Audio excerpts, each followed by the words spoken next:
Oof. Alrighty. Well.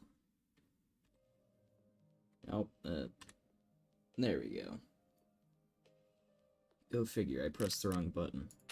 Anyway, I have not played this in a while. But we have a lot to do. I gotta get a Reap IR firstly. And then... oh, not that one. Not that one. Location. I think we still... I've got to do a lot for Lighthouse and Streets. I still have to do that. Gotta go to the... get the financial records, get the journal, and go to all those stores. As well as obtain the registered mail. Just kind of plow through as much as I can there. We gotta do disease history and no place for renegades. And then there's a ton I gotta do on Lighthouse. So...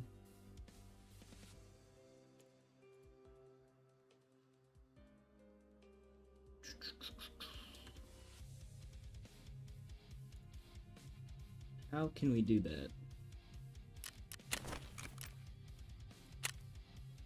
Well... I know I gotta kill people at night as well for prop ore. Through, yeah, insomnia.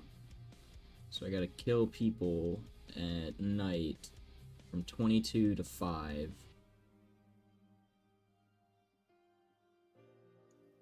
On any map excluding factory.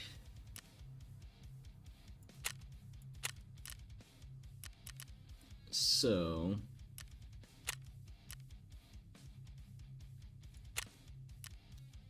we can go customs. Well, never mind. Custom, it's daytime pretty much everywhere. Well, in that case, probably put this away. I don't have anywhere to put that away. But I will grab this little guy. Oh yeah, I can't fold it because I've got a 60 rounder. Oh wait, that stock doesn't fold, never mind. That's my mistake. Do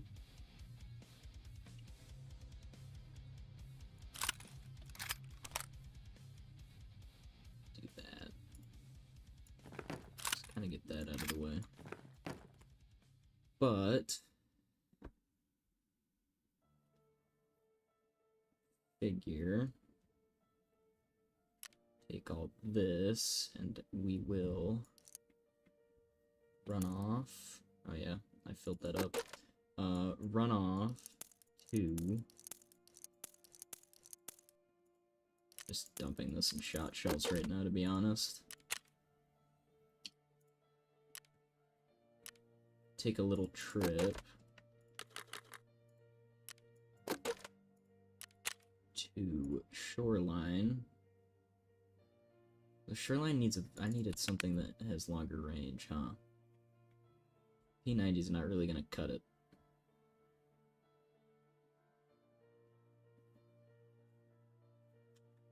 Take the thermal off of this and actually put a scope on it.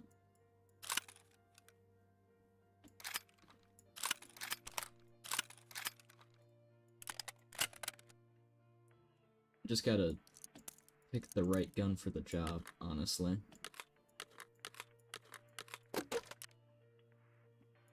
So...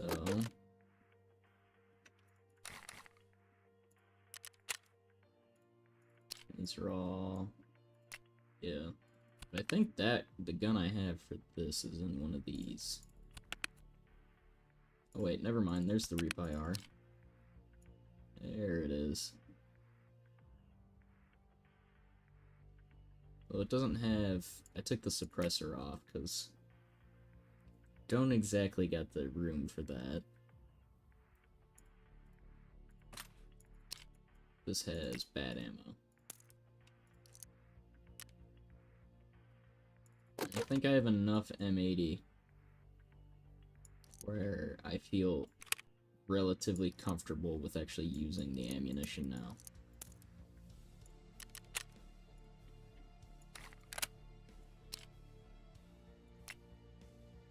But I need a scope. That isn't this super expensive tiny little thermal.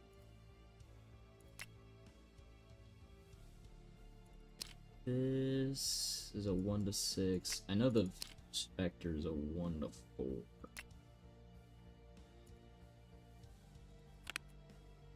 I could throw one of these on it. Why does it display that way, but not this way? I kind of see the dot for a second there.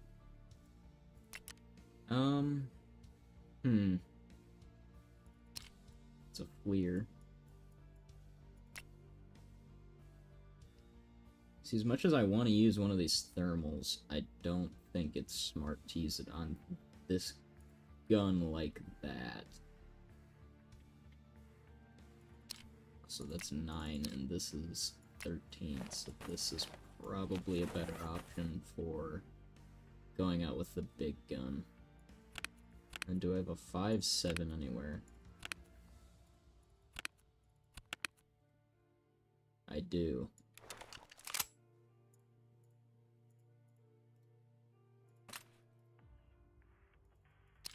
It's in here. I think that's the expensive ammo. No, it's some of the good ammo with some of the bad ammo.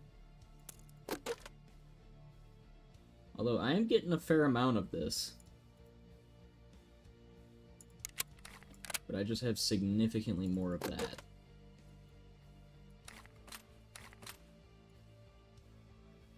So bring that just so I have something else. Put that there. And then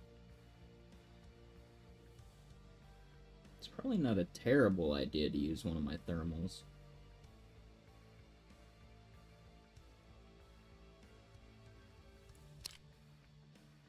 Does this need to be repaired? I don't think so. Guess it did. I have these, so I might as well use them.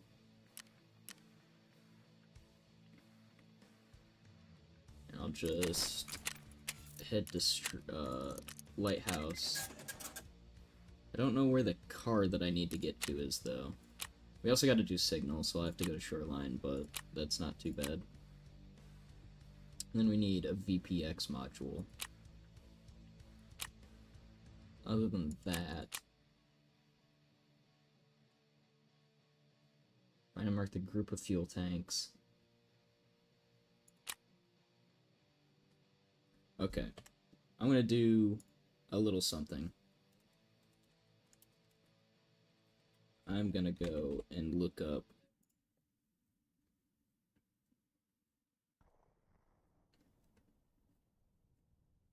a little bit of something, and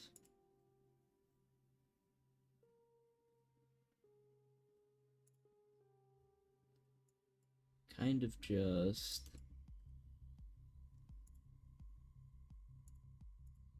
we need to do Energy Crisis.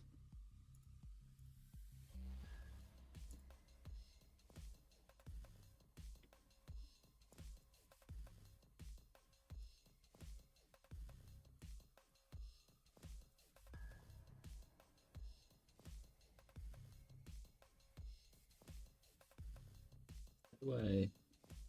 Right now I've just got another thing pulled up, so I can actually figure out what I gotta do for these quests.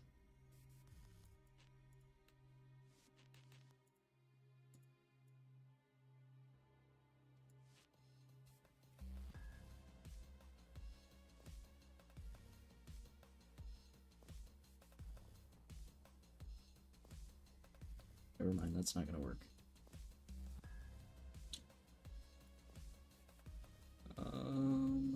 Lighthouse.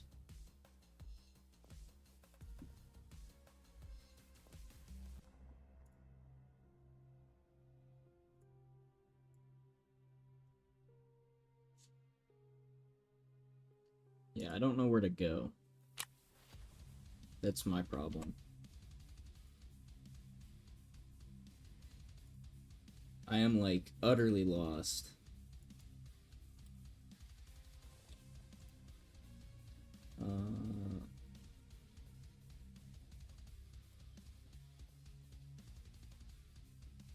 There.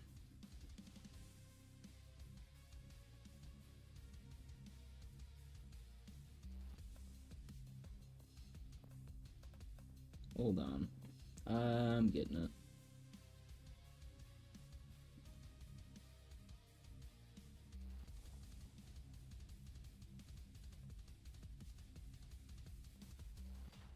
Blah, blah, blah, blah, blah.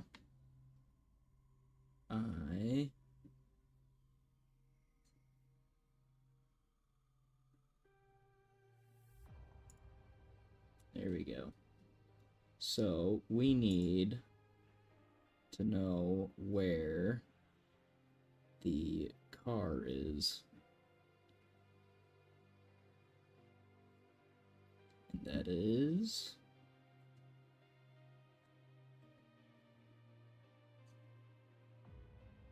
Oh, there we go, colleagues. So we need to go to... Oh wait, no. This is colleagues part 1. I need colleagues part 2. Oh wait, what even am I... Hold on. God, I'm terrible at this. We need... Broadcast, I can't really get to because I have to get into the main part. Yeah, that's all in the water treatment plant. For this, I need a dangerous road. Which... God, this is scuffed. That's not even... God, man, I am not good at the Seaside Vacation. Good lord. I am terrible at this. I'm all over the place. I'm going at everything wrong. Seaside Vacation. There we go. So this is out in that weird little place that I thought had no importance last time. So we need to go to Lighthouse at... Actually, I can. Now that's getting dark. I kind of want to put a laser on this guy. I'll just throw one of those, right? Yeah. Yes. So we'll buy one of these and just tack it on here. Because I want to be able to have a laser so I can aim with the night vision. Because we are going to go at nighttime. Just so that we have... Yeah, that's all fine.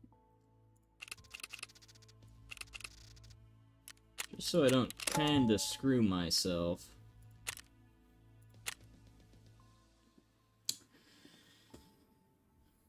I'll have to turn the... It's going to be awkward because I got to turn the night vision on and off to work the thermal scope, but... Other than that, it should be fine.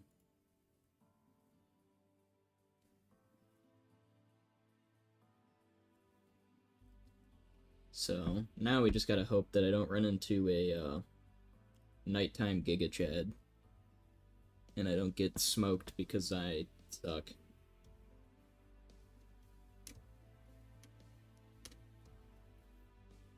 Because that would be less than ideal, to say the least. But who knows? Anything's possible, let's be honest. So I'll have to flip this PEC to its IR settings so that I'm not just shining a laser everywhere and I'm not giving out my location. The pistol's kind of just I'm gonna have to deal with it. And other than that, the rifle's gonna kind of be useless unless the laser's on, because the scope is not a close quarter scope. Turns out a thermal sniper optic is not optimal for any type of CQC. But kind of my plan is we're going to sit up and kind of just take pot shots at anybody moving around on that road down there. Because, I mean, we got the SR-25 and we're shooting M80, so we've got a hell of a punch. Anything short of, like, level 5 is kind of pretty much screwed. If we run into level 6, well, then my untimely demise was inevitable. But other than that, I think we have a decent chance. So, let's see what we can get done. It's unfortunate that the lighthouse is such a massive map that just needs so much power computed into it. If there was less going on, it'd be easier to do this. But it's just kind of how it goes.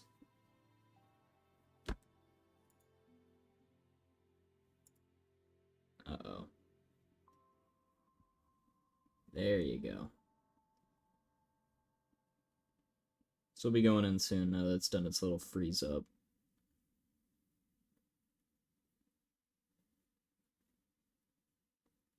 Because that's just basically throwing everything it can at loading in.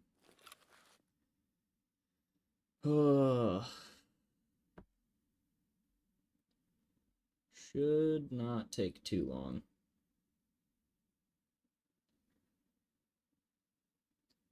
But we'll see. We shall see. Other than that, weekend was good. Or weekend's going to be good. I've not got a whole lot planned, honestly. I'm kind of just going to take it slow. And we've got the stream tomorrow. And my week was pretty nice. Didn't get a whole lot of stuff done on the stuff I'm trying to work on right now. But I'm hoping that just because I had to make up a whole lot of stuff for this stuff I had to get done IRL last week. Why is it so bright? Well, it's daytime still right now. So I'm gonna head up this little footpath. Yeah, and then that should give us a pretty decent advantage when it comes to, I don't have mine. Always show this. That way you can always see, like, your status effects and everything. And you're not getting kind of blindsided by your current medical condition.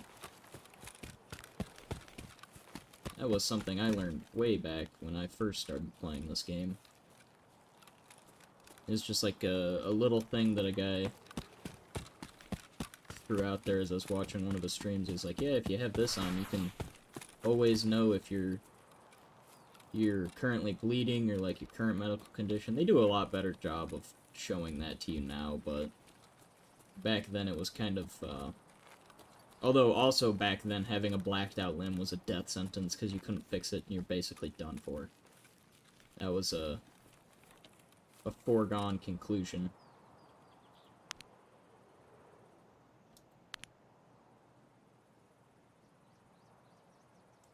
Don't see anybody down there.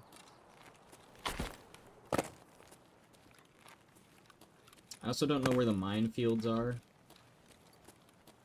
on this side, but I don't think I think they're all over by water treatment. But if I walk onto a landmine, I'm not gonna be a happy camper. I'll be at least a little upset, to say the least.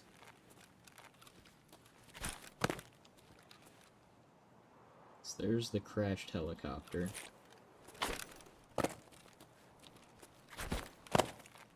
We have to go down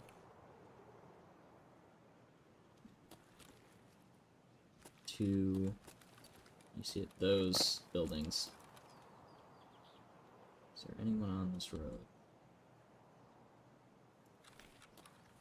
As far as I can see,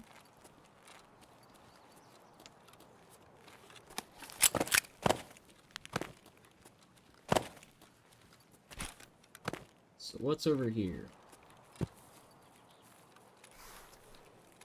What do I got?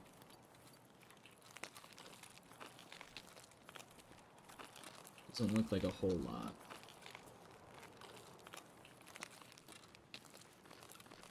I never really played the lighthouse or streets.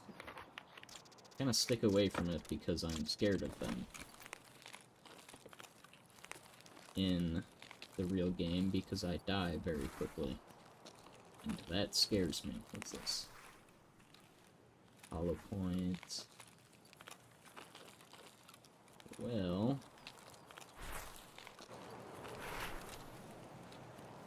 that was an audio check if I've ever heard one.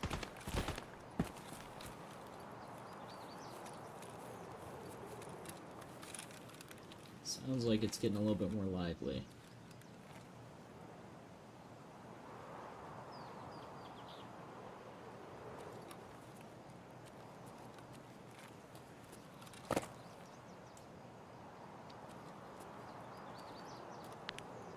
What is that? Why does that glow like that under thermal? That doesn't make a whole lot of sense.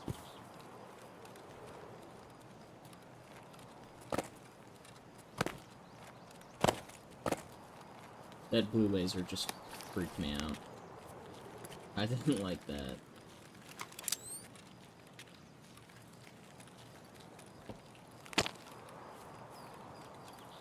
That's not gonna work.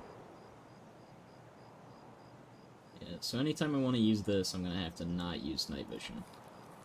This turns out a lens displaying stuff, or basically a computer screen, isn't exactly night vision friendly.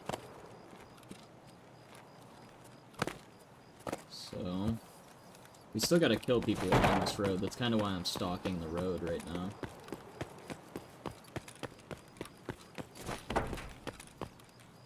But I don't know how much success we can have with that as of right now. Just because of how the AI is going to spawn in on us. So up here... because up here is where the briefcase we need is.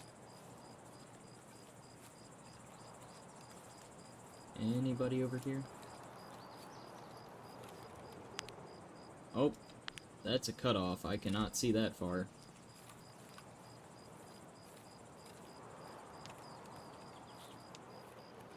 I don't know if the thermal would do that. I've never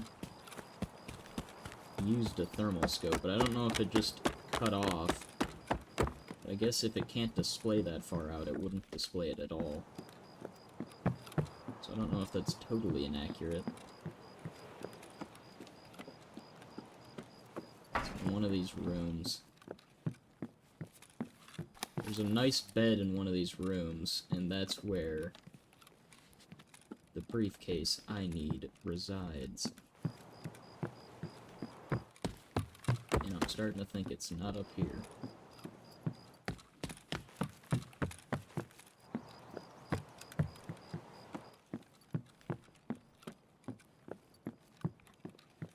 I was told it's out here.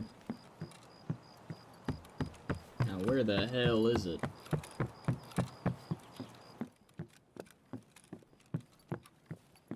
Was I lied to? Well, there's some...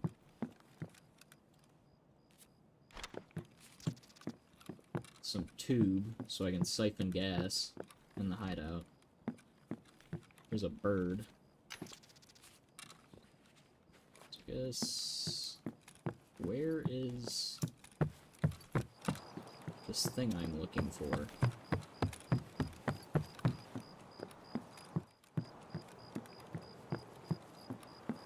That's closed. But on this side, that goes up. And this is nothing.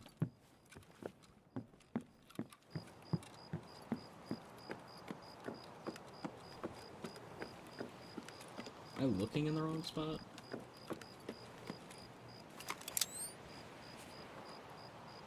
Is there another beach house somewhere? Like I said, I do not play enough Lighthouse. I basically ignore this map. Just because I hate it when I get shot at by people that are up in the mountains. Snipers scare me in Tarkov. They're way too effective at what they do. And it is not an enjoyable experience for little old me. So where is this? I just completely lost. I didn't get lost that quick, did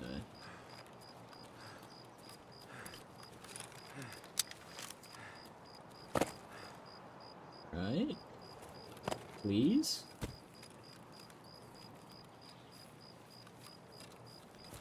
I really hope not. I'm gonna check it down here at that building. Cause I know it's in one of these, coastal ones, but I don't know which one. Because I'm not very smart, you see. Okay, I think that one's it. Maybe. I like being on this beach line. That's the wrong button. There. Yep, that's what I needed. Keep my laser under control and not really show it off to everybody. I want to get up there. Because as much as I want to get to this little coastal whatever, I also gotta kill people on this road. I also don't want to get ran up on from behind, so... Works. That's a rock. What do I... It's not a path? There it is.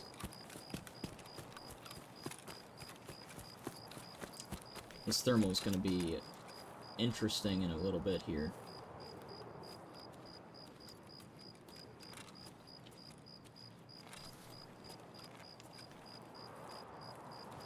Can't see a damn thing. It's just a light. Nothing up there.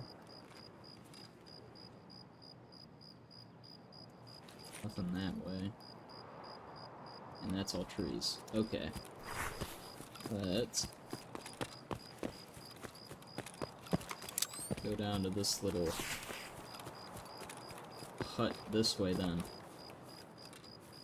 I'm not gonna lie, at a quick glance, that little shadow, or that little moss spot on that container looked like a man crouched in that container to me.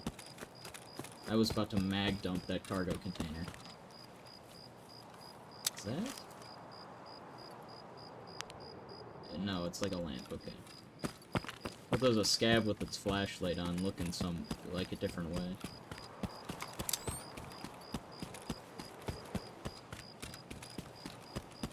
How am I not able to find where I'm supposed to be going?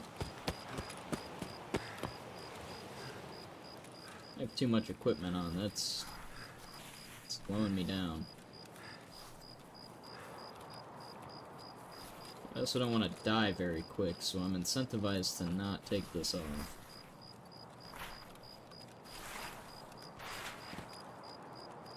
So, and to just come up around here.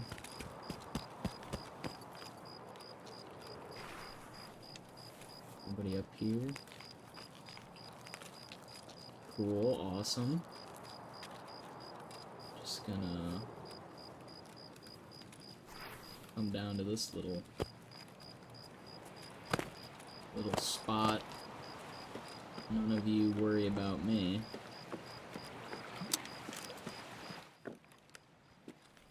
What the heck?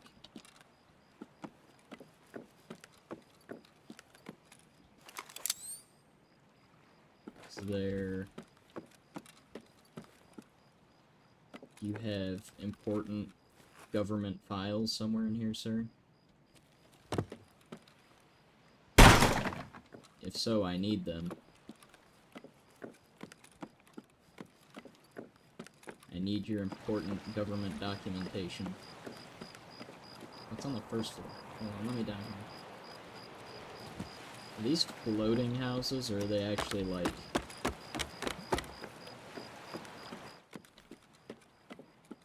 They're like shanties. Is it the other... God, which random beach house do I have to loot? One of these beach houses has a briefcase I need. The therapist wasn't very descriptive. That's a severed pig's head. That sure is something.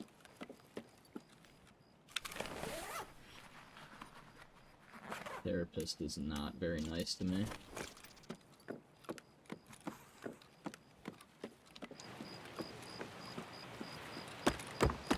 I am gonna pull a gamer move and hide in this bush as I check this again.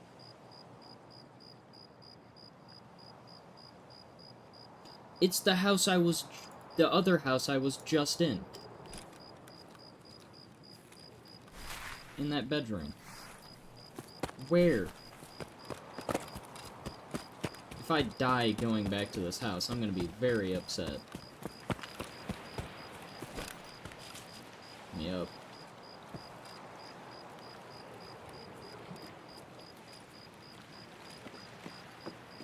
If I die doing this, I'm gonna be upset. Where is this stupid little government briefcase I need?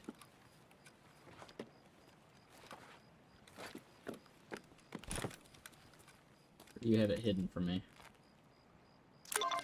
Whoever lives here, I don't like you. You gotta stop hiding stuff. Not a fan.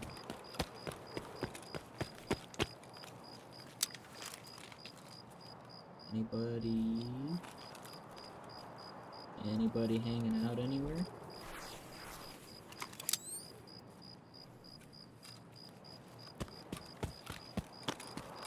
Also, I just realized that I don't think I can do Insomnia without the Reaper M1A. That's a right, where is it? Insomnia.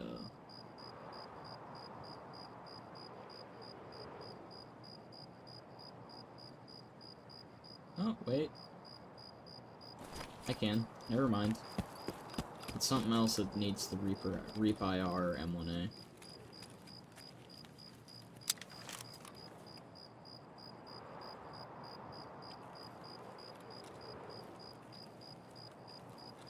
How is it every time I come onto Lighthouse, I don't see a single living creature?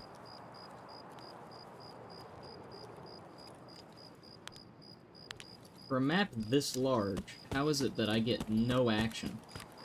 Okay, now that I said that, I don't want to get ambushed, so... Just to make that clear as well. That's the other thing I'm not gonna ask for. I'm not asking to be killed in the dark, I'm asking to see a scav on this stupid road. Because I need food. What's my exits? Path to shoreline? Yep. Okay. I don't think I actually can get any... I don't think there's any, like, spawn-specific, like the other maps. I'm gonna stay away from those stupid hills overlooking the... what do you call it? The, water treatment plant, because that fucking place scares me. I tried that once and I blew up.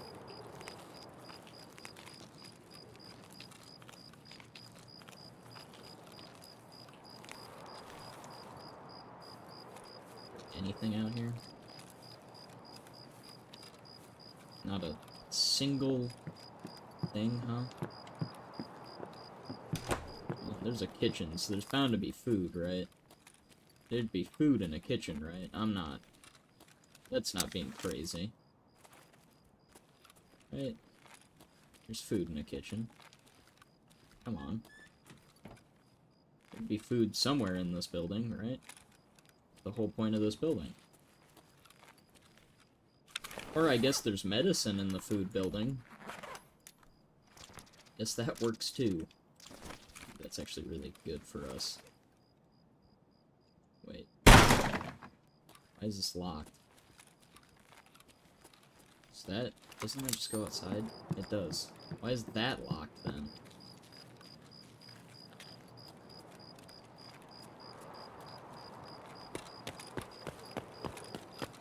And imagine my luck if like, as I'm running around here, this happens, and I find people that have flashlights. Well, time to use one of you.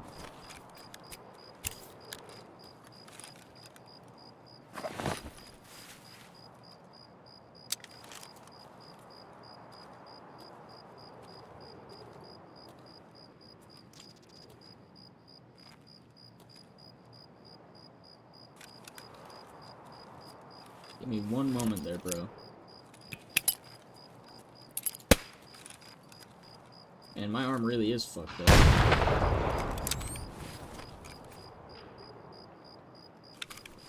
Well, I don't hear him, so I'm gonna try to fix my throwing arm.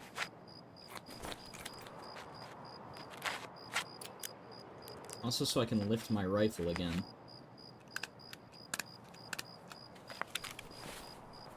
And he hit me right in the fucking arm. They always do. Never anywhere else. Every time they aim straight for my arm. Excuse me? Why is that red?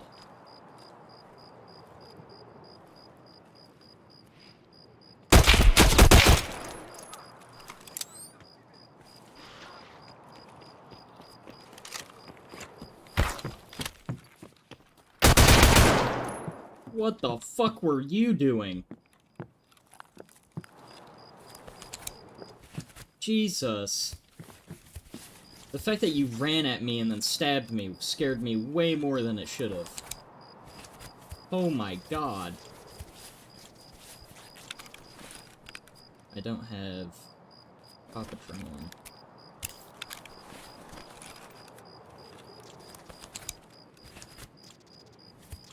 What the fuck was that?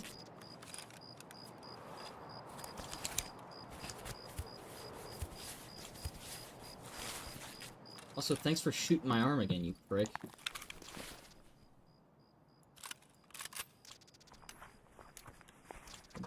What were you even using in this? That's why it hurts so damn bad. I'm gonna take all of that, and then I'm gonna replace my surgery kit with your surgery kit. You had a lot of stuff. A lot of pretty okay. You had a lot of stuff. Whoa, dude. You had really nice stuff.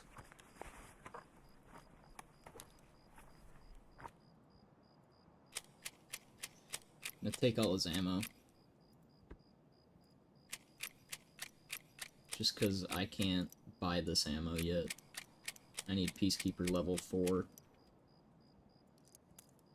and it doesn't hurt to have more ammo.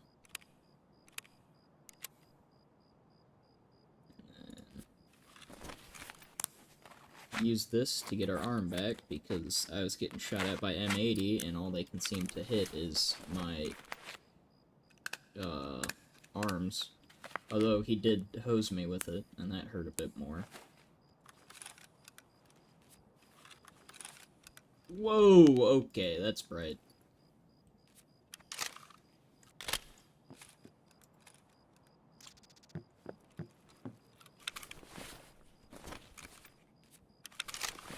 I'm gonna put an actual magazine in this thing, because it's not a bad gun. This flashlight's gotta come off, though. Because holy hell. Is this the IR? Nope. But I'll make it work.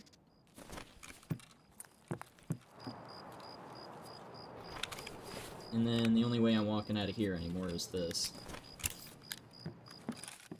So I gotta get rid of being chronically overweight.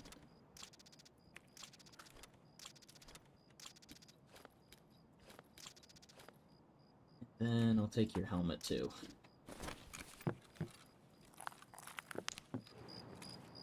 Jesus. There.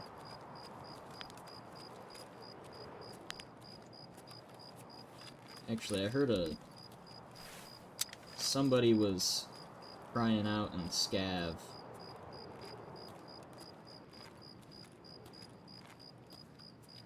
And I want to know where that is. One of the downsides of thermals that they did end up fixing, or that they fixed into being a downside, is I can't look through glass with this bad boy. Which, it is correct, you're not supposed to be able to see through, because glass on a thermal heads-up display would, or a thermal display would literally just be a solid object. But back in the day, it used to not be a solid object, and you could in fact have seen through glass with all of the thermal optics way back when. And if you want to feel like a god, you just use a thermal optic on any map and find the highest point, and you could pretty much see anyone anywhere.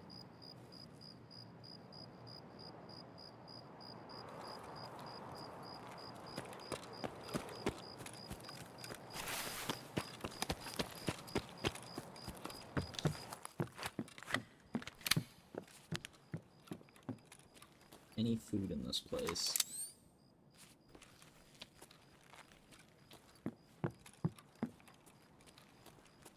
No, this is the makeshift hospital. So I don't think I'm gonna run into much food here, but might as well. Yep, there's a bunch of cash. Golden stars are like 200 grand. That's kind of meh. Take that.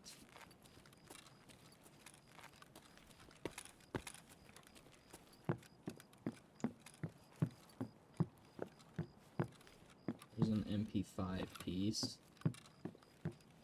Thought that was one of the Bake Easy books or something.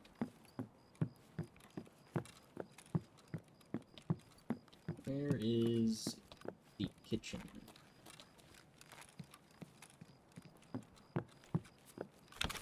Can I get my grenade back? Oh, that's ammo.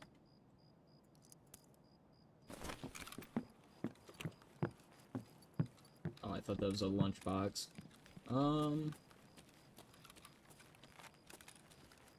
SMB, that's actually good. Toss this stuff in here. Right? Or no, that can stick up here with the guns. That can go down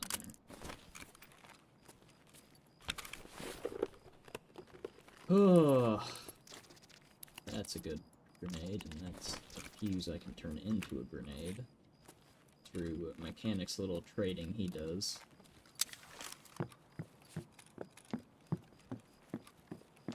Let's see, what's upstairs?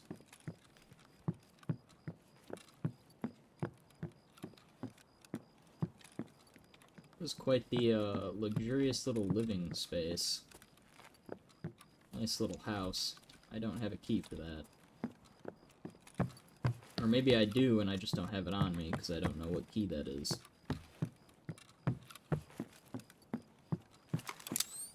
Well...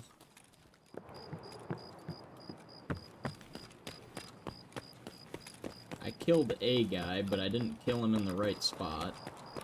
So that sucked. And I think he was a bear, right? So, yeah. He was not a scav, but he could have yelled at me in Russian, so... pretty decent chance that actually he was the one that I thought I heard when I thought I heard a scav.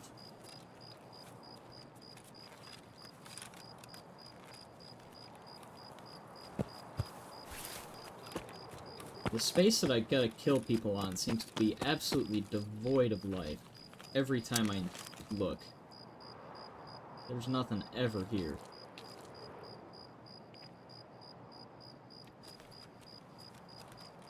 There's not a living creature.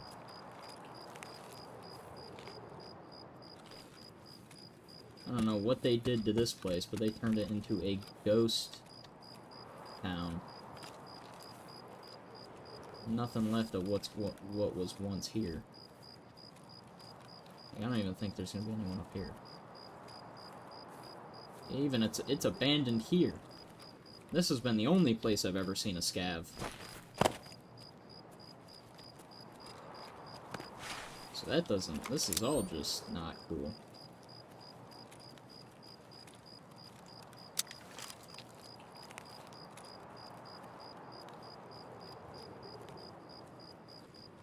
I don't know why the lights are shining, like, as bright as a human being would, because that's really catching me off guard.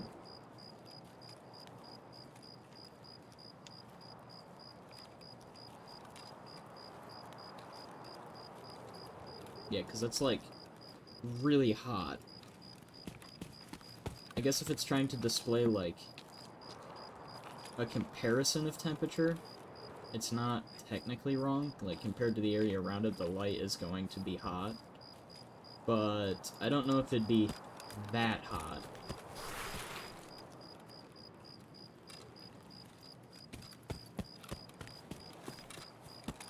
I guess we're just gonna take path to shoreline out.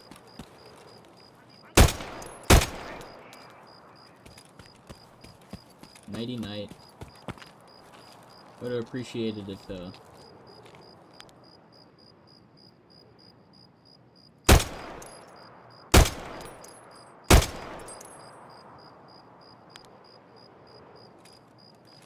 not a person? That was legs, right? I'm not crazy. Okay, I might be crazy. Ooh, my adrenaline. Ooh, a hand grenade. That's legs.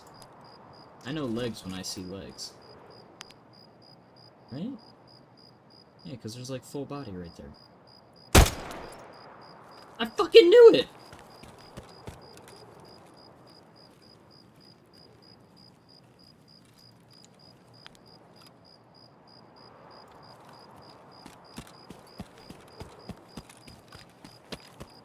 Why was he just standing there as I shot him?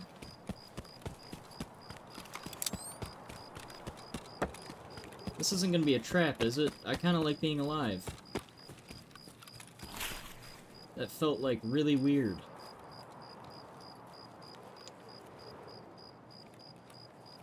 I don't like this anymore.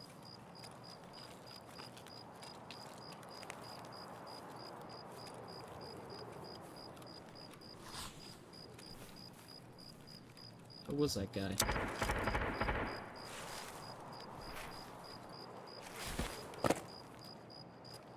Yeah, what were you doing? What in the world? I don't like this. You just took like 3 bullets and just kept standing there. I don't like that.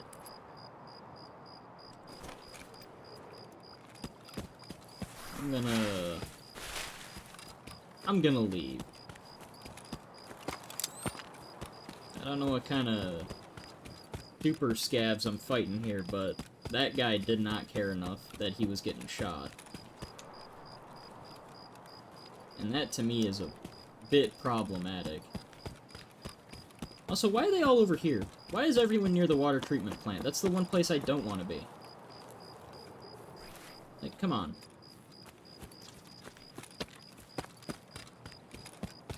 Can't we all go hang out somewhere that isn't the dangerous place?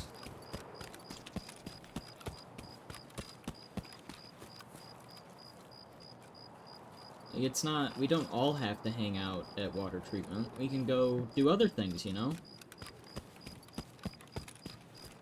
At least I can get this, therapist task out of the way. Unless I get domed right here, and then I'll cry. But it won't be the first time I get smoked trying to leave. I just gotta get up over here. Come on.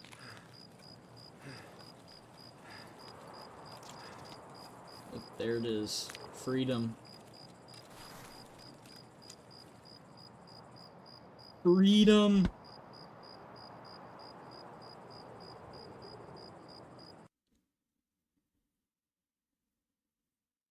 Thank you. We made it out in one piece.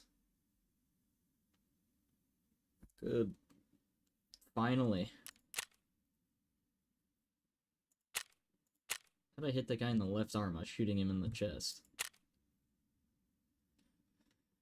Exhaustion started killing me at the end there. Wow. Okay.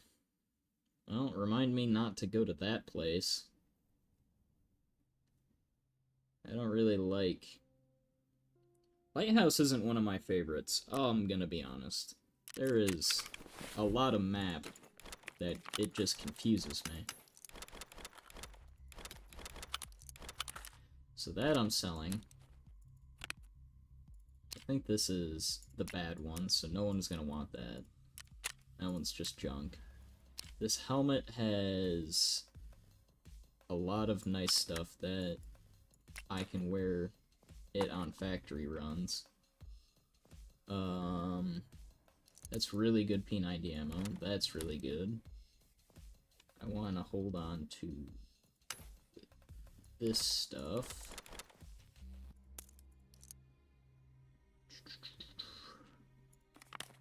Might as well just hold on to pretty much most of this, because I can.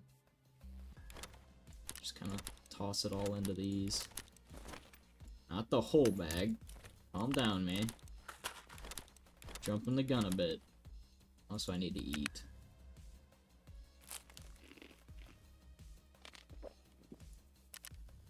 There we go. Dump this. I can dump this into the high cal, as well as that and that into subgun. I don't know. The radar or station bomb shelter. And then I can dump you into my collection. Hold on to that gun, I guess. This has actually got really nice stats that I kind of want to use that instead now. What did I trade this out for? How do I have so many of these? Now that I look. Good lord. I have a lot of these, oh my god. I have too many guns.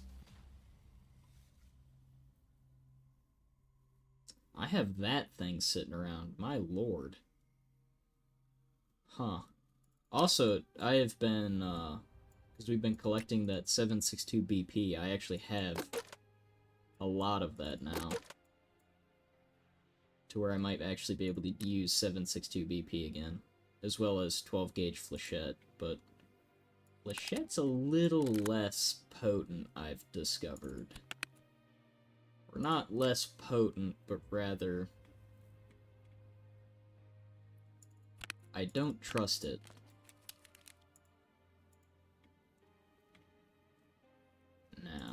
That's got to get repaired, because it got fucked up.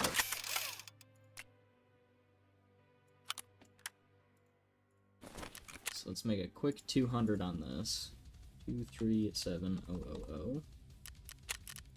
So that'll pretty much pay for everything we just burned through, and then I can sell all the rest of this stuff. I think the bird actually goes for a bit on the flea.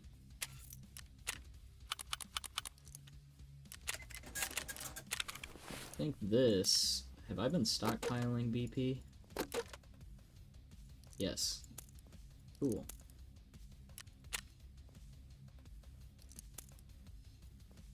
Alrighty. So... And how much is the bird going for? Not enough. That's below market value. By like 2 grand. So that's a deal I'm not taking. Well...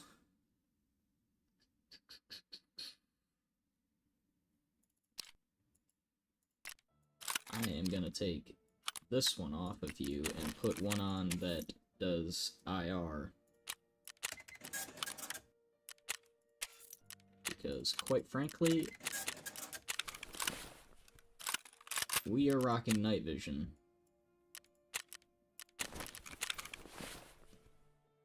I think I can put this fog in the case, yep.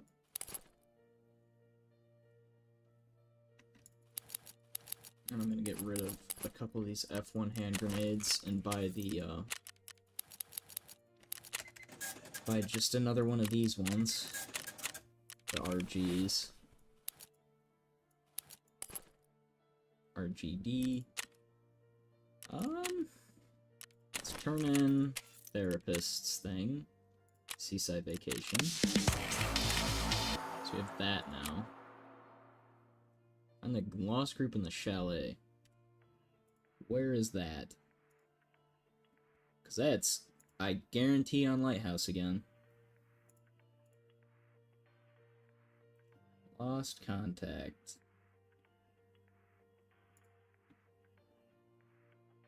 Oh, those are the people that got executed against that concrete wall. We can do that.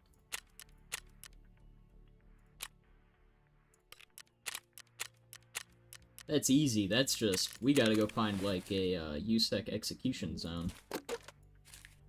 Because they killed him.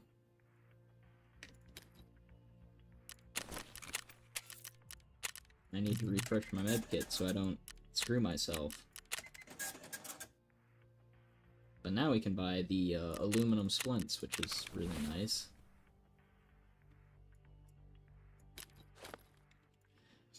So, back to Lighthouse we go.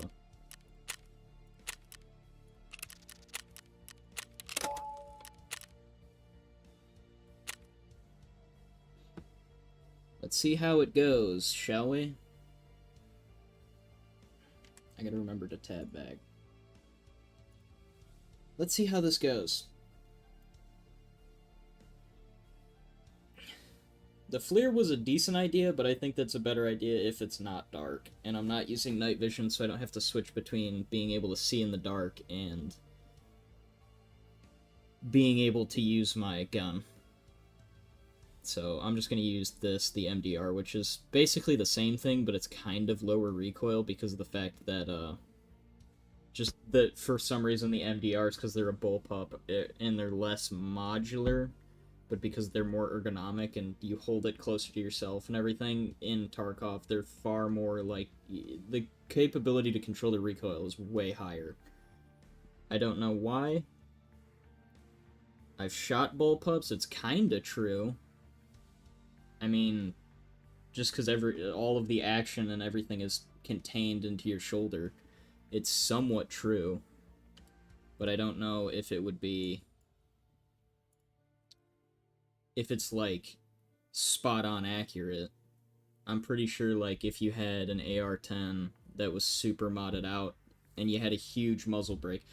to be honest with you, a muzzle brake makes or breaks a gun. Like, if you have 308, but you have, like, a tank muzzle brake on the end of it, it's not kicking. It doesn't kick. That is the be-all, end-all of the weapon platform. If you have too much recoil, a muzzle brake is gonna make or break your gun. And to that degree, suppressors do kind of help, just because they have that weight out in the front. And because they contain all the gas. But it's not... It, like, a muzzle... The actual brake itself will just, like... You won't have a single... Like, any recoil at all. But at the same time, your gun is louder and... this huge gas plume in front of you every time you shoot, so... There's ups and downs to both. Especially on a weapon platform like the Knight's Armament SR25 and this MDR that are in this game, because I think they're both 16-inch barrels, which for 7.62x51 is not... I think, like, you're more likely to want to have, like, a 20-inch barrel, just so you're not getting a huge plume of gas at the end. Although, for this gun, the suppressor helps, but I think that just, you get a lot more gas blowback. There's so much that goes into it, and, like, Tarkov kinda gets what it's doing, but in a lot of ways it doesn't really understand what it's aiming for, recoil-wise. Because... It understands what things are supposed to do, but it doesn't really get to the degree that it does it. Like, it understands that a muzzle brake helps you with recoil, but it doesn't totally get the fact that if you take that off, it's gonna have a ton of recoil. But if you put it on, for, like, everybody, universally, it's like, you've turned it into, like, the recoil impulse of, like, 5.56 from 308. It kind of understands what it's doing, but not fully. Wait a minute. Oh, this is an IR illuminator. What is...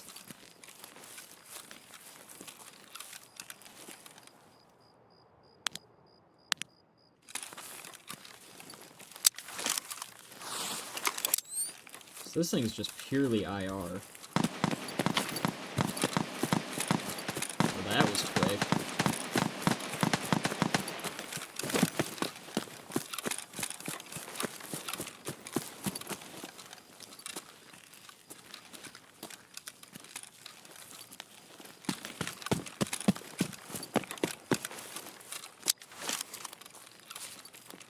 Man, I don't like how bright the moon is right now.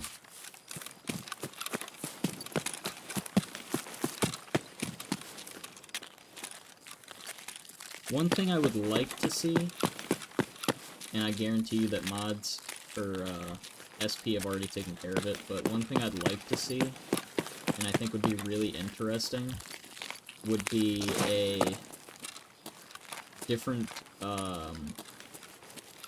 the different types of night vision you can get your hands on.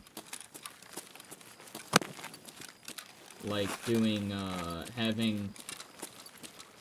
Because I think how this looks, this is all green phosphor, which all the new stuff is all white phosphor. So, like, you could have stuff like, say,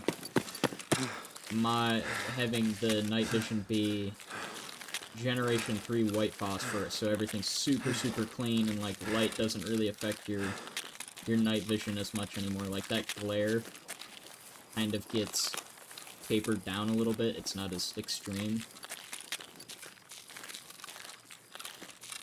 It'd be interesting to see stuff like that implemented into this. Just because of how the game is.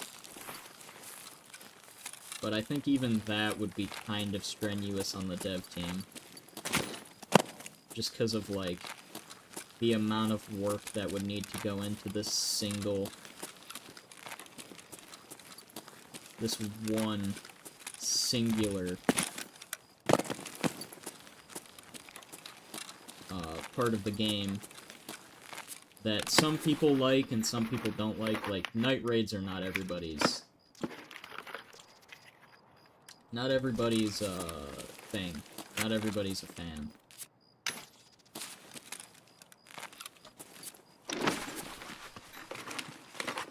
Which I can understand. I mean, not fun not being able to see.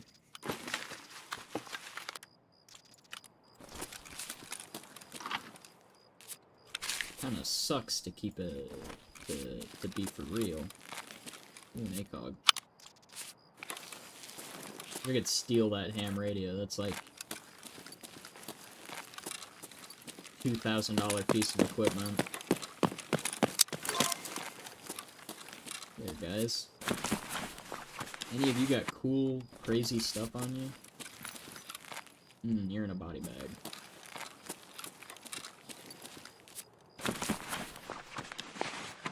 What do you got? You know, I hate to be the bearer of bad news, but I think you probably actually had a chance if you had used the gun you most likely had on you.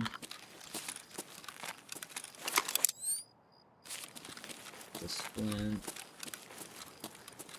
Boy, that is bright. It's all opened.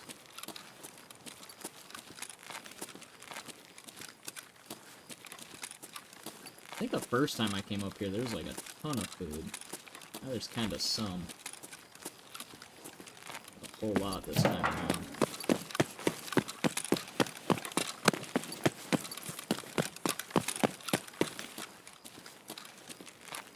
Man, these rock faces over here are steep as hell.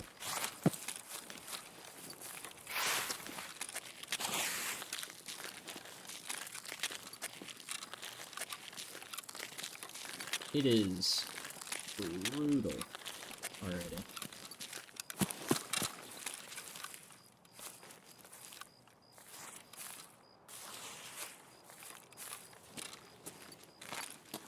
You know, this is where I kind of wish I had that thermal, because I'd be able to see people on the road. I like having information at my disposal. Every advantage you can give yourself in a gunfight is an advantage you want to take. That is rule 1.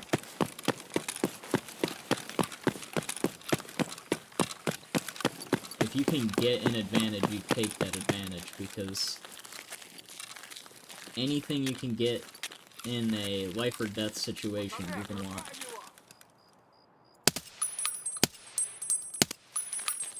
There we go. Also, is this on full auto? It was.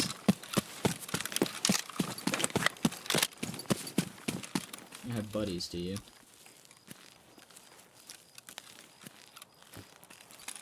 Also, I was gonna ask how you saw me, but I was also standing under, like, a street light. Ooh, you had a nice little thing there. Nice little 50k sitting in your pocket. Okay, pretty meh ammo.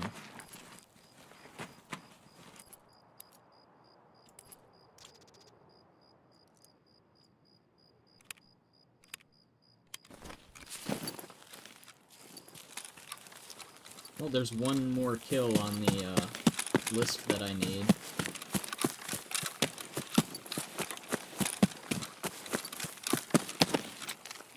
Now, we saw the thing, perfect meat. Okay, I don't need that. Wait, what? Oh. Lighthouse. Corporate, I can't get that. Can't do that. I can do that. We did lost contact.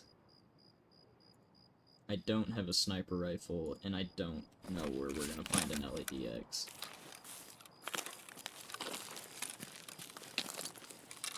But we did what we came here to do.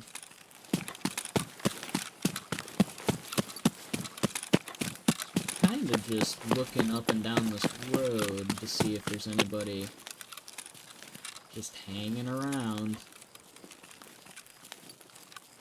Well, it looks like the sun's starting to come up. Although how that light is acting, that's like...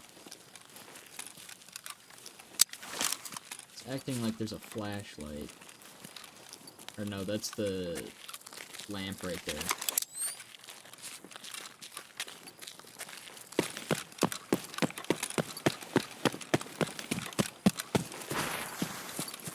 Nothing scarier than fighting in the dark.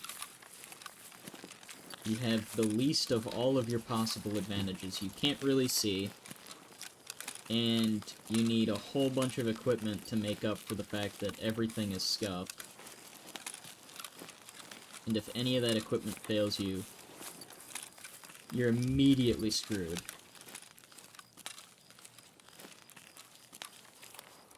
Anyone over here? That's surprising. This is the second time we've come through here. Normally there's a scav somewhere around in this parking lot.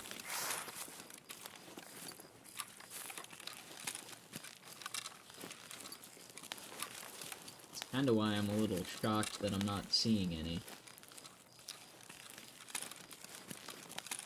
Because the lack of a scav is just weird.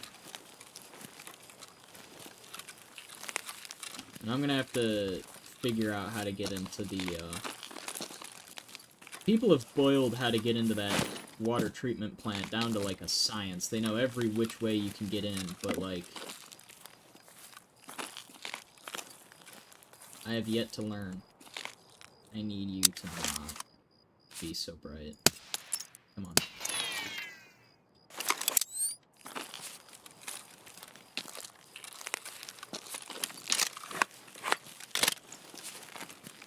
The reload on this thing's pretty good.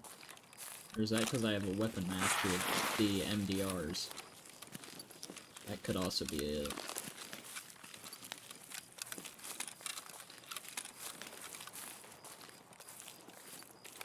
Nobody sneaking on me.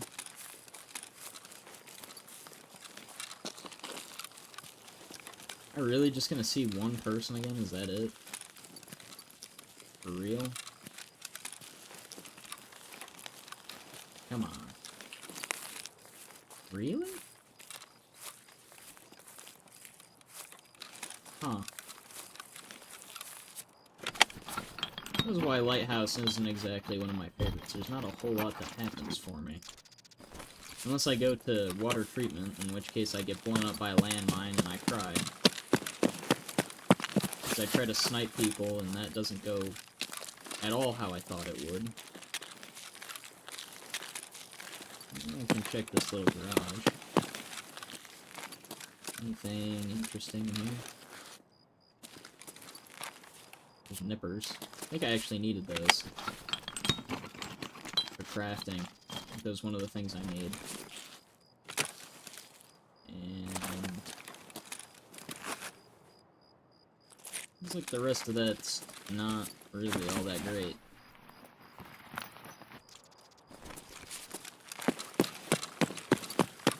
Well,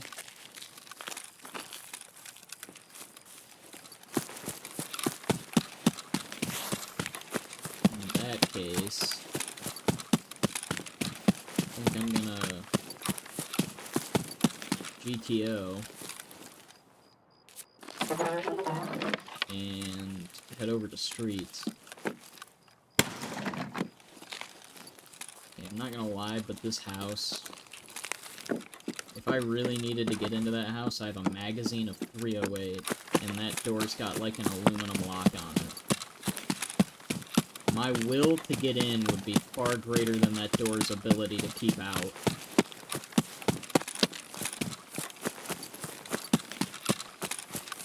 I would be getting in that building, whether the door wanted me in or not. It doesn't matter.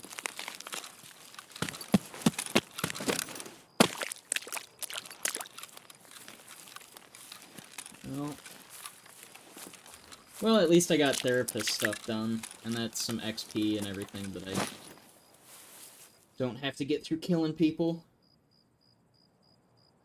So, there's always that.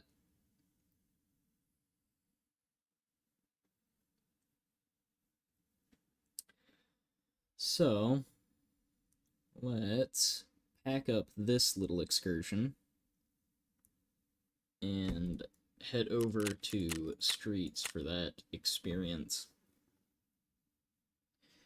Now, to be totally honest, I'm going to be completely lost on Streets as well. Like, I have utterly no idea where I'm going.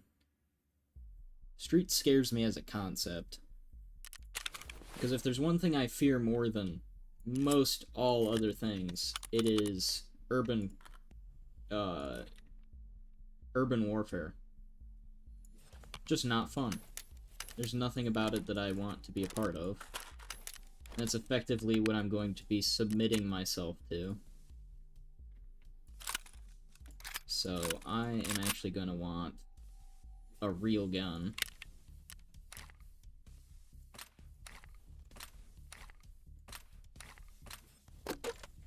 Actually, I'm going to throw those in that box. The box that shall not be named, which just has MP40 mags right now. And then, like, I've got 30 rounders in here.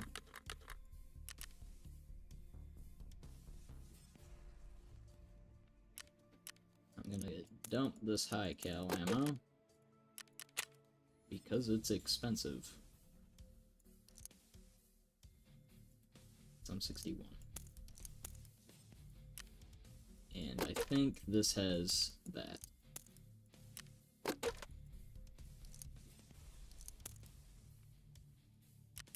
So, grab that and just... This helmet can come off. I think that's probably more appropriate.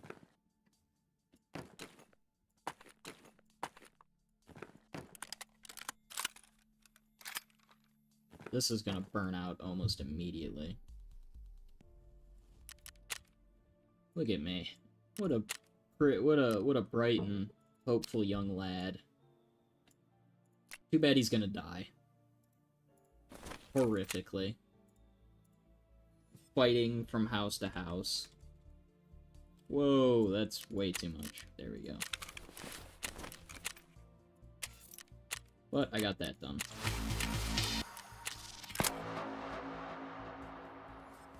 Drug trafficking.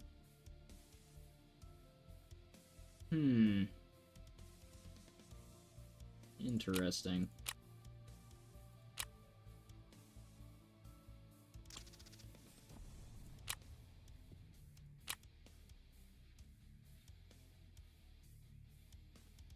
We gotta go to Streets. I want to get all the stuff I gotta do on Streets done and over with. Or at least the stuff that I got to do on Streets right now done and over with.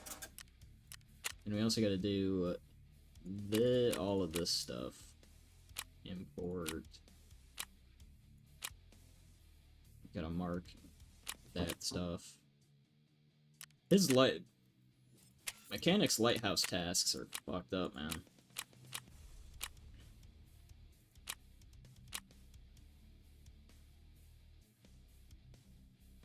So,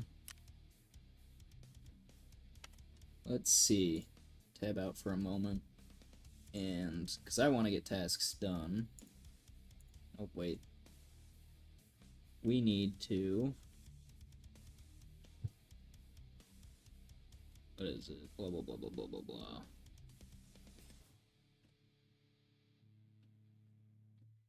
We need to...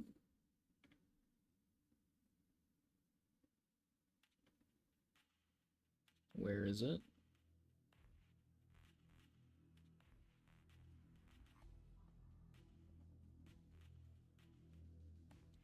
How do I not see it? Hello?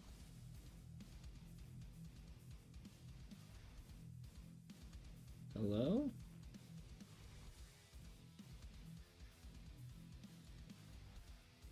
There you go, population census.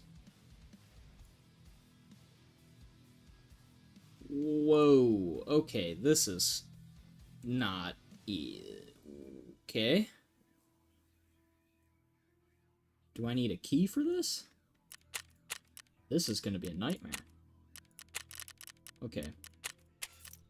I would rather do the delicious sausage. How about that? Let's just find Jaeger his sausage. So instead, let's go to Jaeger and a delicious sausage.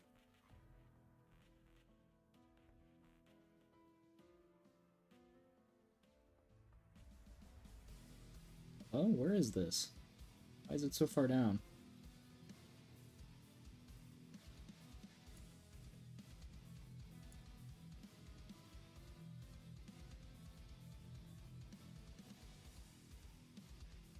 So I'm going from Sewer River to Crash Site. I'm gonna die on this map. I'm calling it right now. This map is way too... There's too much. I'm gonna die here. It's not gonna work out for me. I'm a dead man.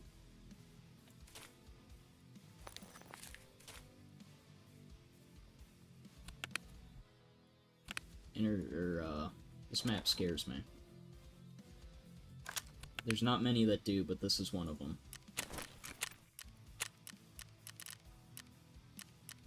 Let me put it this way. If we make it out alive, I'll be surprised.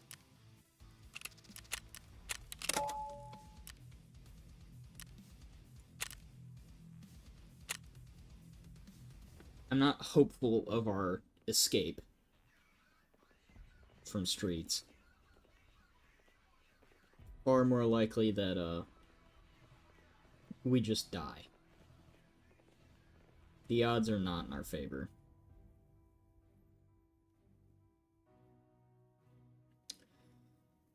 So...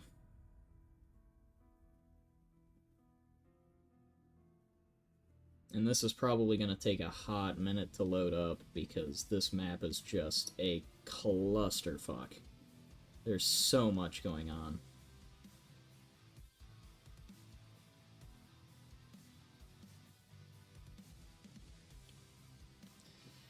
Because this map is just giant. Actually, you know what? Just because I haven't learned that map at all, I'm going to, after the stream, learn that map. I'm gonna watch stuff, and I'm gonna learn that map. And we'll do that tomorrow. We're doing streets tomorrow, how about that? I need to get nighttime kills on PMCs. That's what we need to be doing. So, we need to get insomnia. And that's kind of less important. We need regulated materials, so we need the OFZs. And all sorts of other stuff. We also have to exit on factory woods, or kill 5 scavs on woods. Let's try to get some of these basic quests done. So we gotta escape exit location on for road to customs on shoreline. Nothing on him. Therapist had one? No. Who had the other one? We also gotta find a Ushanka. The ski hat. We got some stuff to do on reserve. I actually want to get a lot of his stuff done.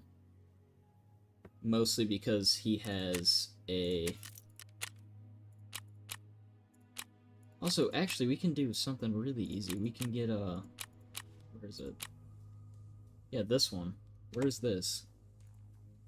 Why am I bothering... Let's try to get some easy stuff done first. Hold on, hold on. Let me cook. Let me get at it. Hold on. The... Hand over. the... Where is it? Where is it? Why can't I find it? It's on factory.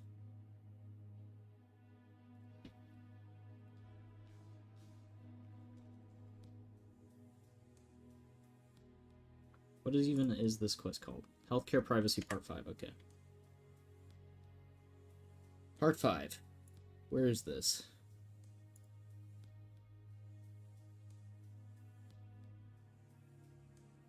It is...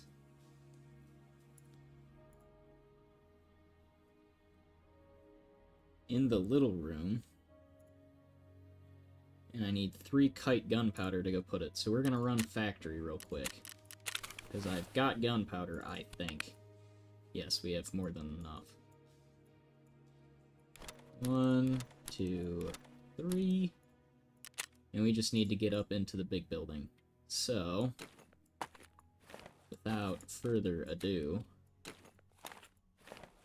because I'm not going to die in this godforsaken hellhole,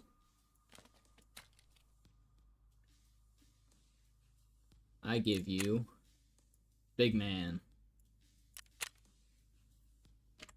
I gotta remember to tab over every time I do that. Okay, so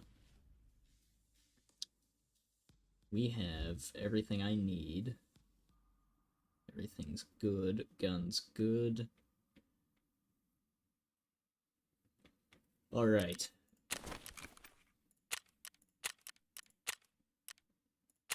We're gonna run this really quick. And immediately I gotta pop the Albados, or else I'm not gonna be able to move. And then we gotta get in to the office area. And then drop off these kites. Get all these gunpowders dumped into that room, and then just... pretty much, I can probably just farm a little bit of gear after that.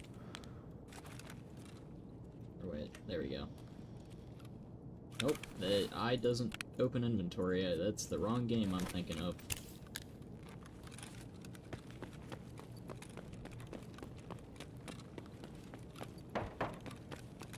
Now, this time, funnily enough, if my good friend Tagilla is here, I have a gun that will fuck him up too. Because I actually brought AP bullets.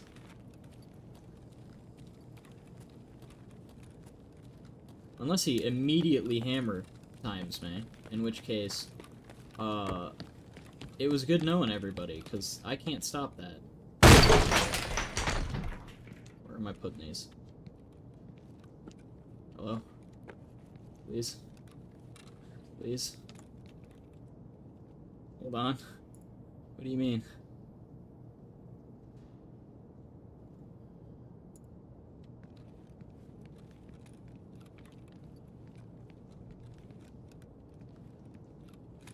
What do you mean I can't?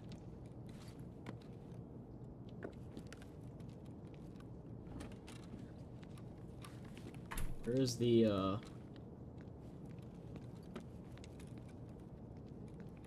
Where do you want me to be planting these?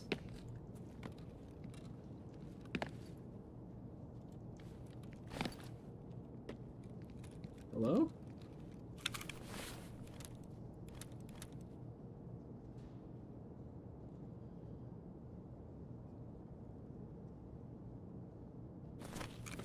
In the room.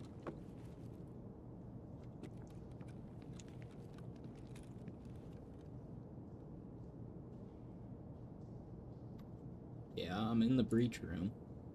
Ruh-roh.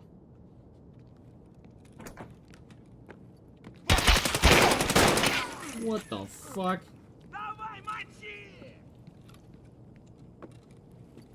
Oh, hell no.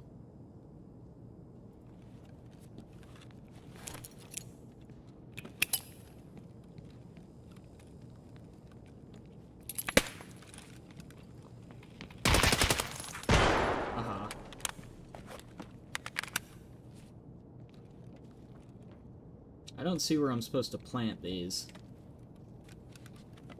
I'm not a fan that I can't plant them.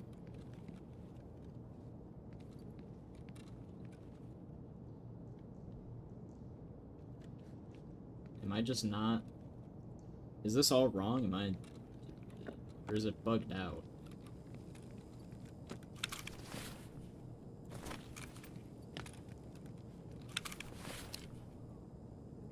I can have this?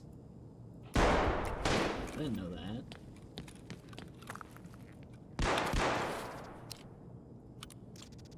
I did not know that. Well... Things appear to have not developed in my favor. Okay, didn't have ammo I should worry about. Sometimes I can have, really, really good ammo.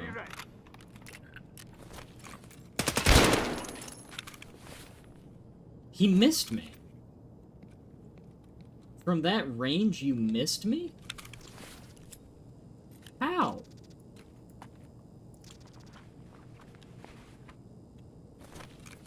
Okay.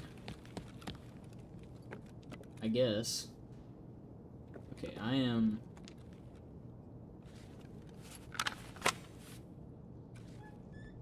actually confused.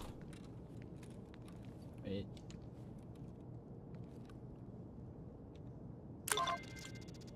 What?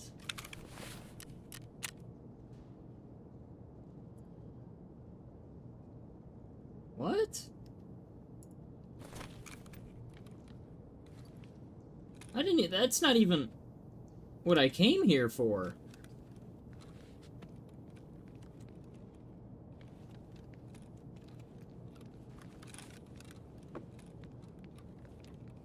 Yeah, I don't know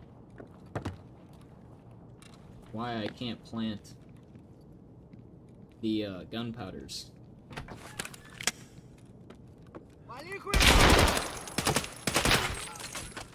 Look at you with your fancy little body armor, you prick.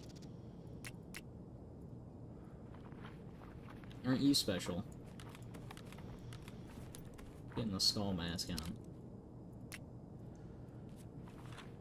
I drink this through my solid titanium helmet. Just 'cause. What is this? Iron mesh doors. Oh. It's one of the food supply room keys. Yeah, 'cause I can't...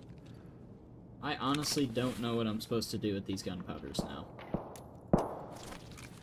I'm a little lost.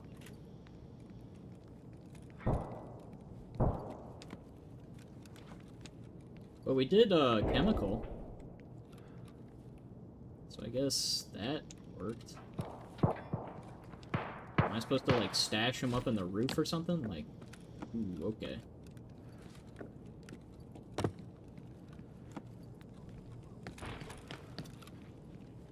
Someone kicked in a door down here.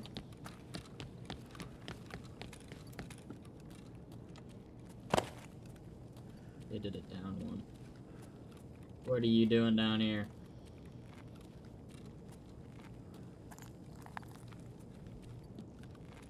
Destruction of property is not very nice, you know.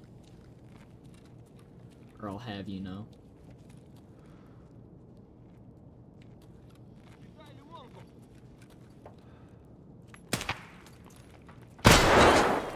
Ow!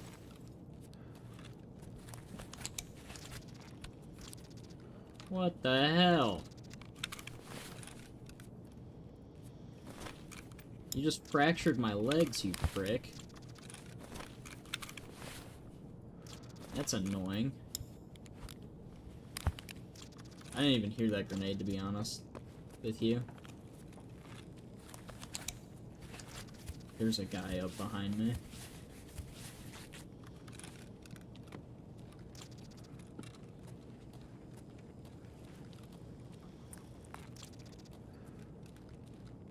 You.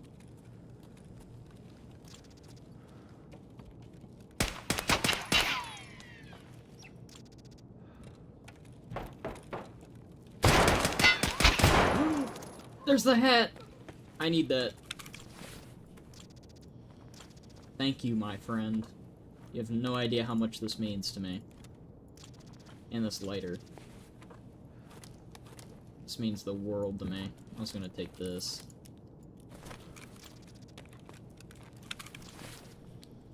I don't think any of you are gonna have the, face mask I need. The ski hat with holes.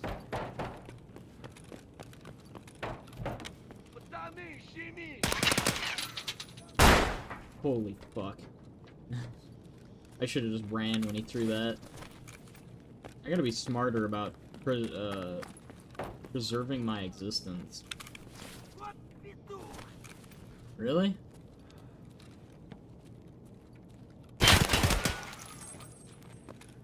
Why you stop that?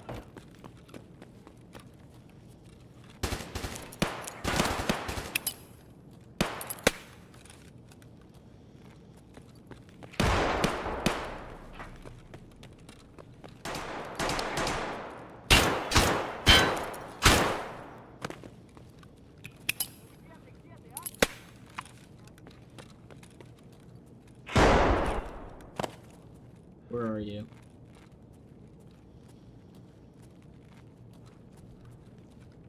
Where'd you go? Huh? Whoa, whoa, whoa. Let's chill the fuck out, gentlemen.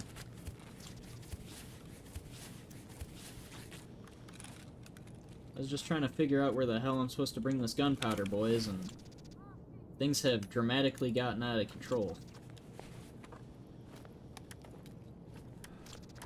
With no sign of calming down, it appears.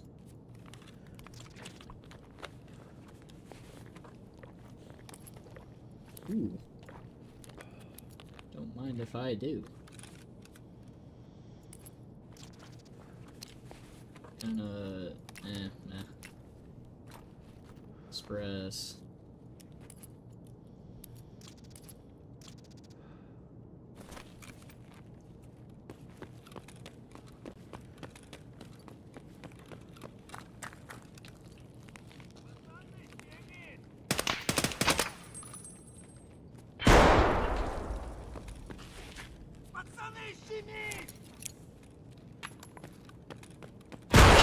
Stop throwing those, you pricks.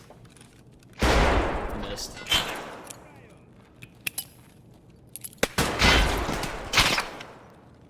Hold on. My gun clicked.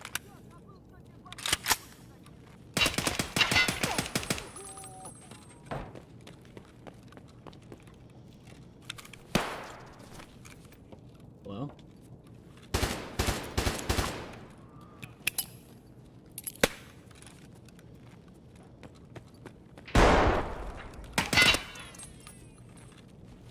What are you doing over there?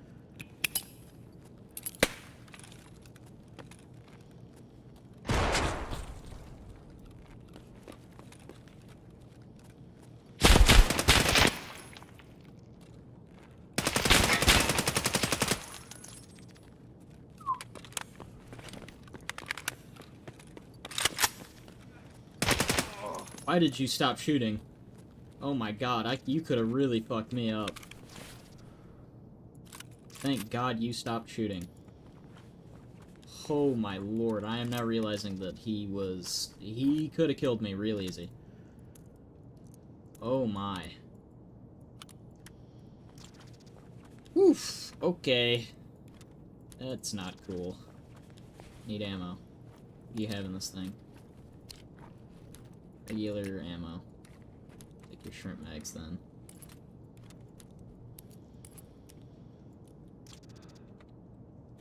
Alright, I think I've had enough fun.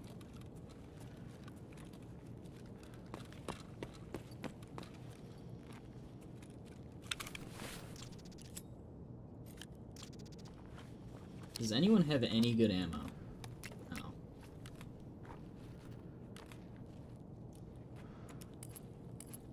These do have a bunch of decent stuff, though. So I guess you got that. There was a slaughtered here.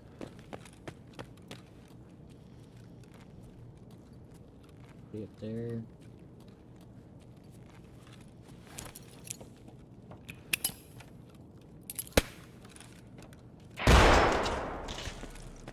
Would have been a little bit cooler if that, like, didn't blow up there and actually landed further back where I kind of wanted it to go.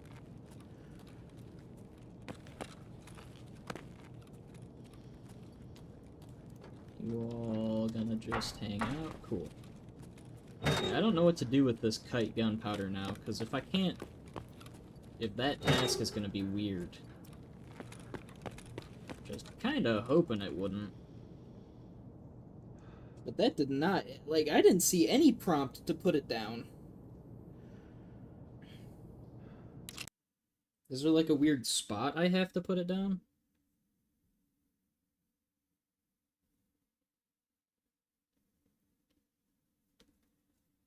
Because we got all that, we killed that last guy.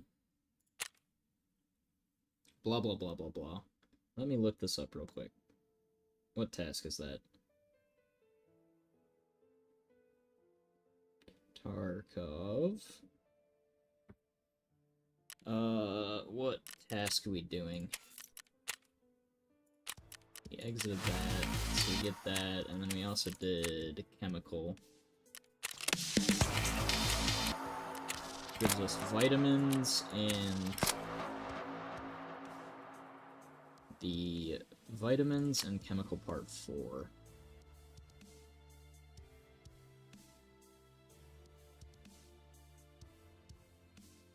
Wait, how do I fail this?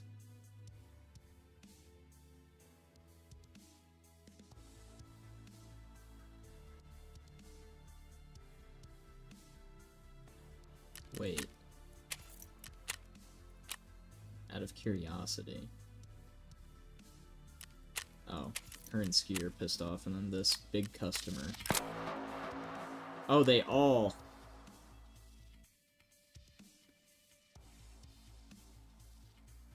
I shouldn't have accepted that.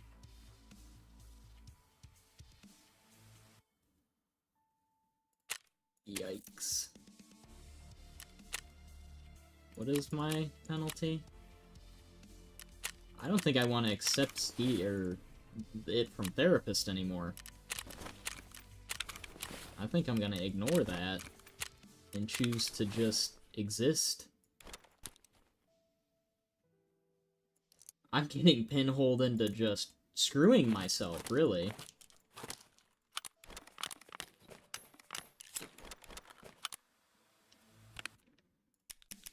None of these options benefit me in any real practical way. And I don't know how I feel about that.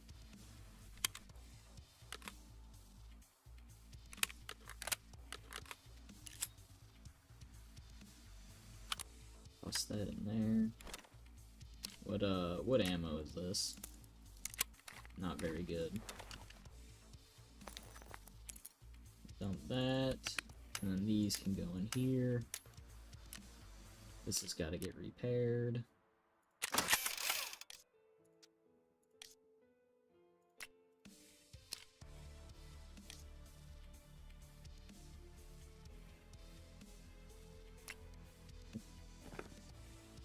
Gotta sell that.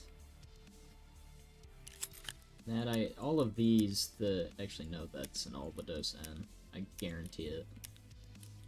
Right? Oh, no, never mind. But, let's see. That purse is actually way nicer than this other one. And the Vaseline.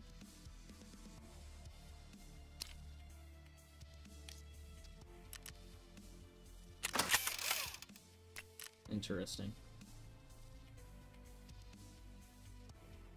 Starting to think I shouldn't have even bother using that, because it kind of screwed me there, but...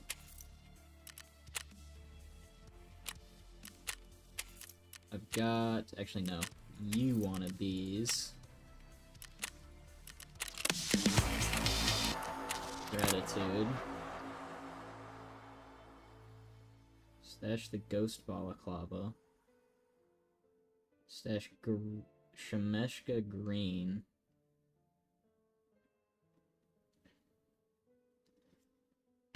Just so you know that Ashvar remembers he's not in the military, it's just a regular dude, but he loves to dress up like he's in the Matrix sometimes, or as that hairy-chested spy Austin or whatever. The dude in glasses, leave the package at the pier in Woods, right on the wooden dock. He'll pick it up, I'll let him know. Okay, we could do that. And you wanted the knives for Punisher.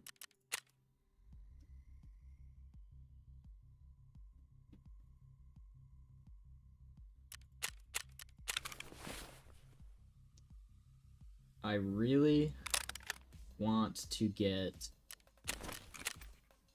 the tasks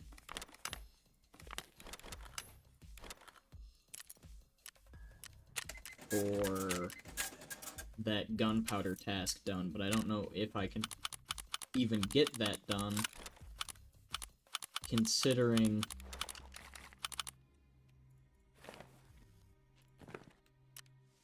the reality that I do not have, or I do not possess the ability to put it down as far as I know. But actually, I can go in here and turn that gas mask into a filter, which then we can turn that filter into a water filter.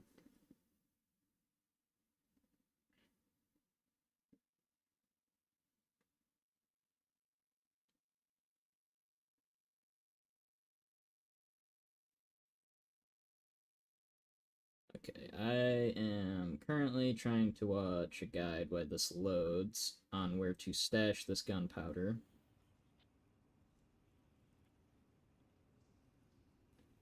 That did not help. But we can go into here, start that, and then after we're done with that, we can make the hoses. Okay.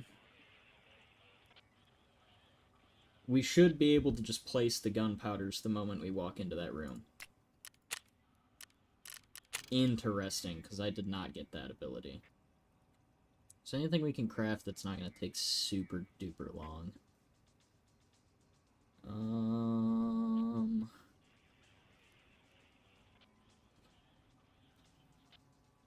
Nothing in here is really piquing my interest, although we can make a bunch of hand grenades with the C4 we've been collecting.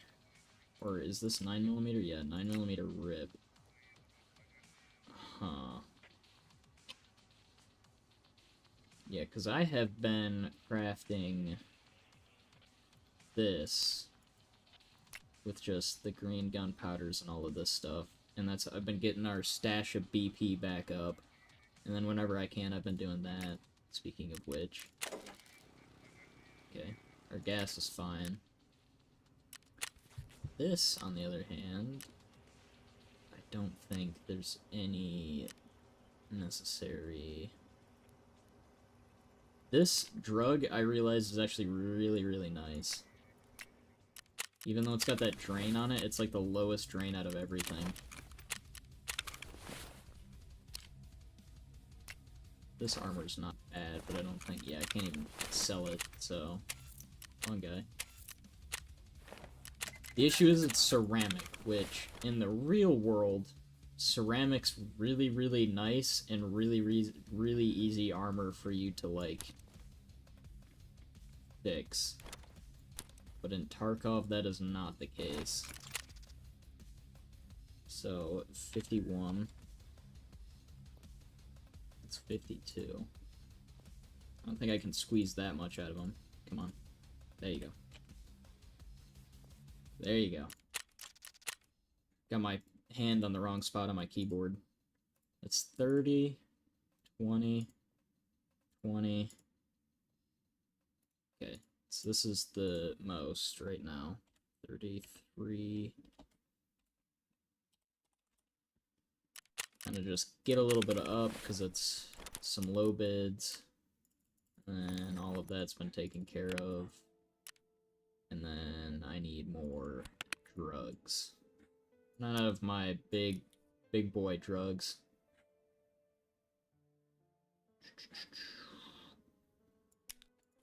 Running out of my Albados 2s.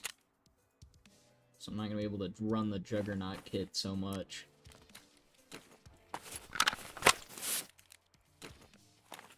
But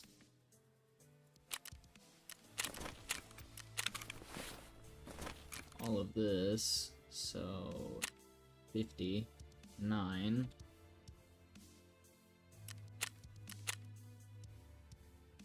Not exactly losing money, to be honest. I mean, kind of. If you consider how much ammo I'm burning through, then yeah, we've lost quite a bit. Wow, okay. Run out of room for money. We need to mark the drug car on the customs, I think. That's what it was, customs. Right. Customs, yeah. Wow. Well.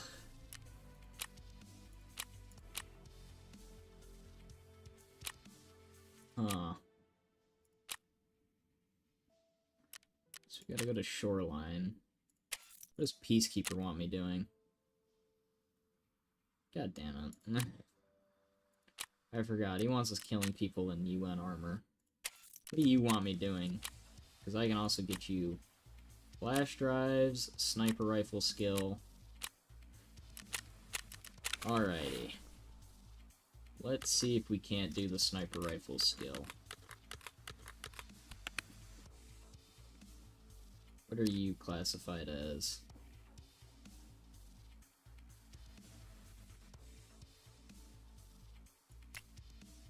Let's check the handbook on weapons and sniper rifles. Huh. Well then. Is that so?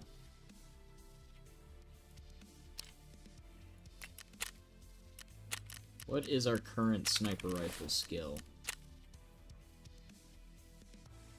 Snipers. We got a long ways to go. Holy hell.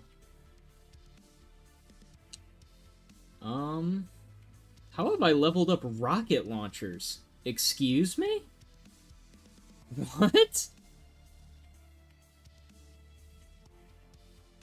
That says grenade launcher handling, but that says rocket launchers.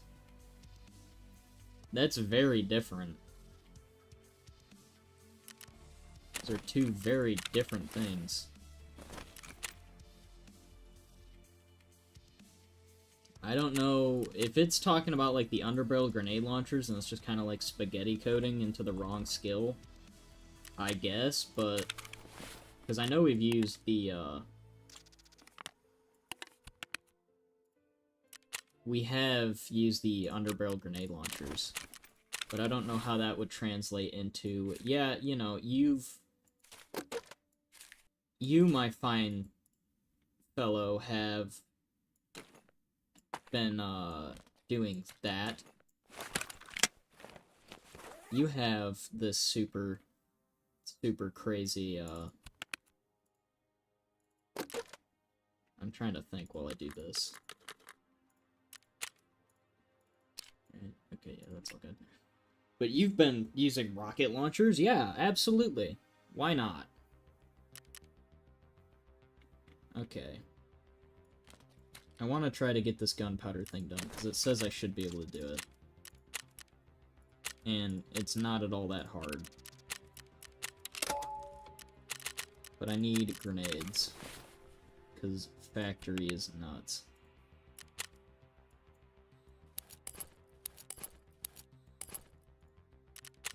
Well, it appears I'm starting to run out of grenades, funny enough. Oh, man. And this purse should help just because it's got a higher intensity beam laser, so it's more visible to me. Just because I don't... That green laser, I had it on, I couldn't see it at all. It's like it wasn't even there.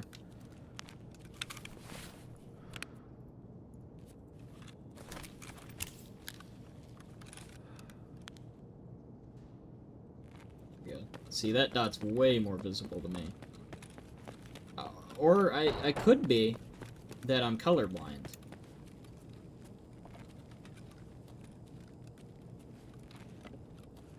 Okay.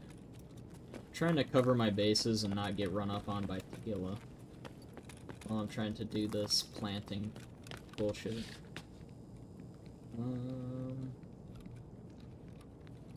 Any goods for me? No.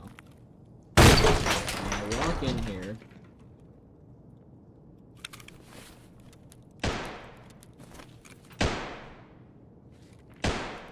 I'm supposed to be able to place these. But that doesn't appear to be the case. So I'm gonna have to figure out why that's not working. Oh my god. Oh, we got that fast done. What's going on here?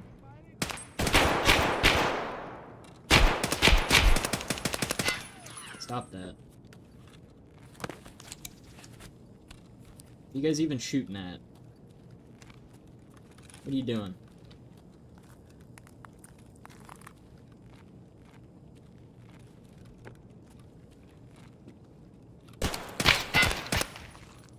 There you are.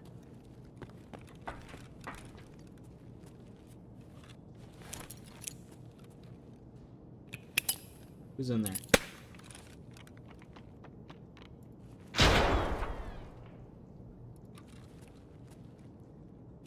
Better not come out here while I'm doing stuff. How in the hell did you have a slick? Holy hell. For someone who had, like, nothing. You had a lot of something.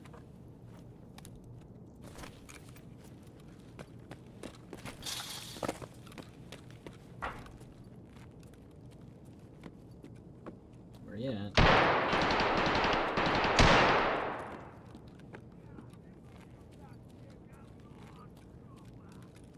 Yeah, I hear you.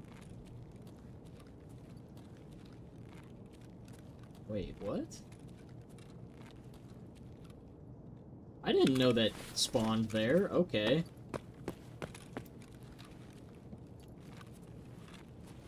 Since when?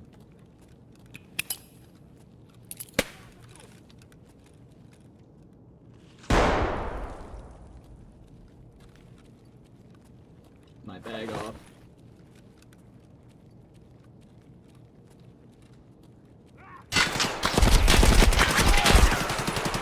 Who was behind me?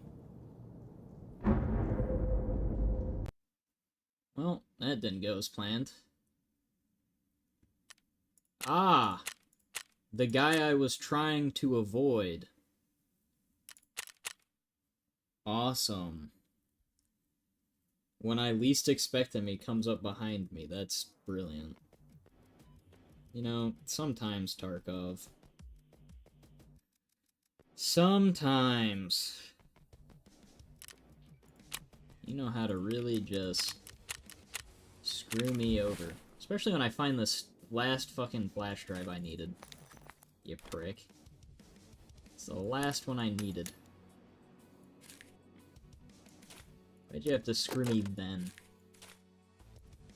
So why does that keep turning Fountain Raid? Well... Throw this all on. Start to weigh a gazillion pounds. Actually, what does this cover? Thorax and it's level 4. I'll work with it. I'll deal with it.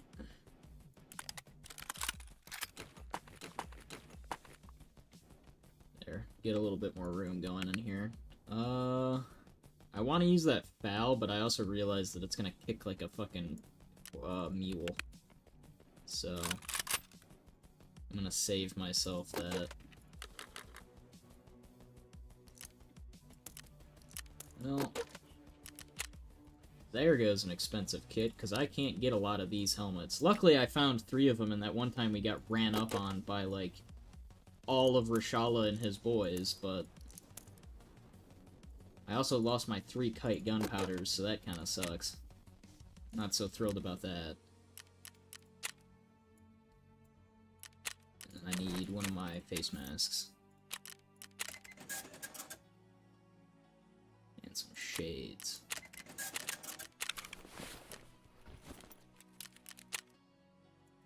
It's all about how you look.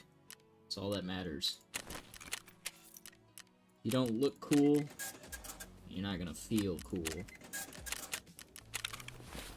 Well, we are not getting that stupid task done.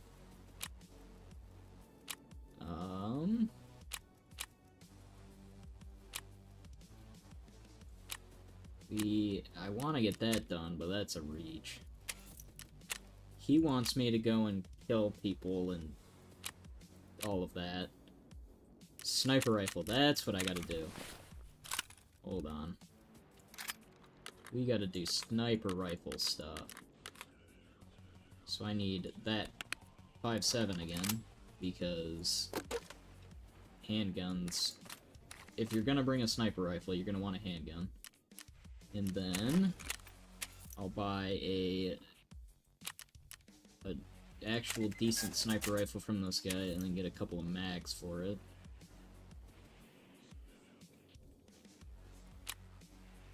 Get like 2 more magazines for that. Then we can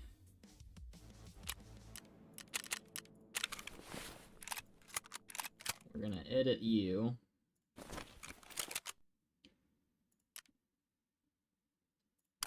Throw just a laser on. Nothing else. What is gonna be better for you? I think one of these is gonna be better. Ergonomics. Ergonomics is kind of a big deal on this guy. I'll throw a Spectre on. Just cause it works. I'll throw the Threaded on and throw the Suppressor on. Why can't I buy the Zenico? The RK3. Where is it? Where's the other one then? The Saw. I can buy that one from, what's his name? Mechanic. There we go.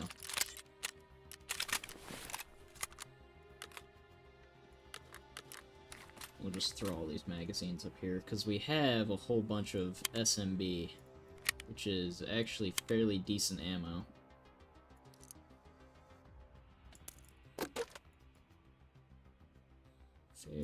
Fairly decent ammo.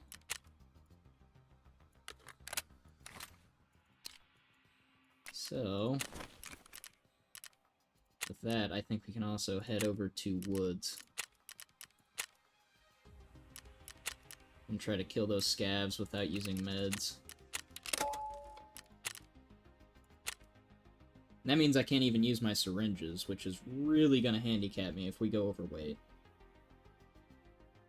So, really hoping that we don't go overweight, because I'm gonna be just trudging along.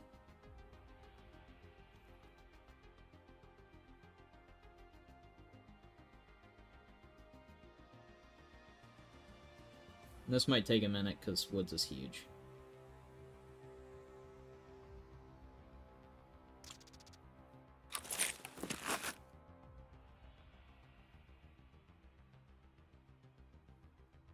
So, but we need to level up snipers, so just kind of how it goes. We could Technically, we could do the Mosin trick where we just continuously reload with, like, the cheapest possible ammo.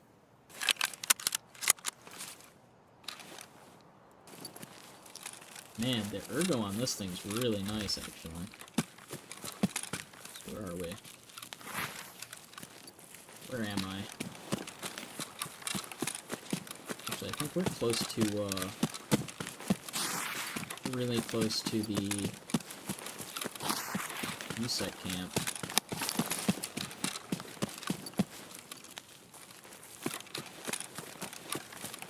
So let's loot this real quick, because why not?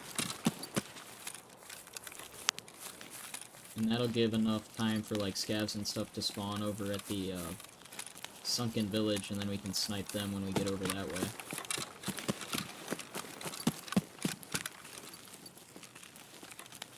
It also means we might find some decent gun parts. Or not. We might not.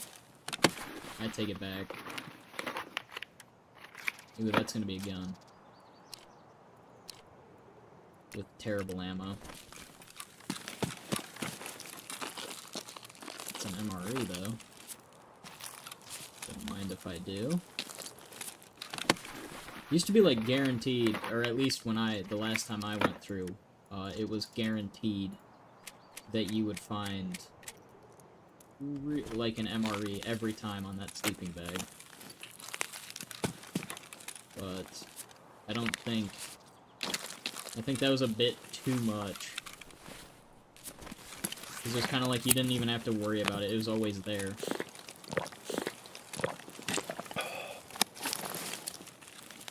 Ooh, pineapple juice. Ibuprofen, or... Every time I find one of these bottles, I'm like, oh cool, it's ibuprofen. That's something that's worth quite a bit. And then it's like, no, that's augmentin. It's a one-use drug that basically everybody has and nobody likes. I think it used to serve as an antidote. It used to treat the cultist poison knife. I actually haven't fought them at all yet. But it used to treat the poison effect that the cultist knife would give you when they stab you with it. And then you're sitting there dying for the rest of your raid because you got stabbed with the cyanide knife. But, I'm pretty sure they took away that feature of it, and it no longer actually does that. Which I kinda get why they did it, but I don't think that was... It was a really cheap alternative to the super expensive stim. Or the super expensive, come on. Injector that you had to get.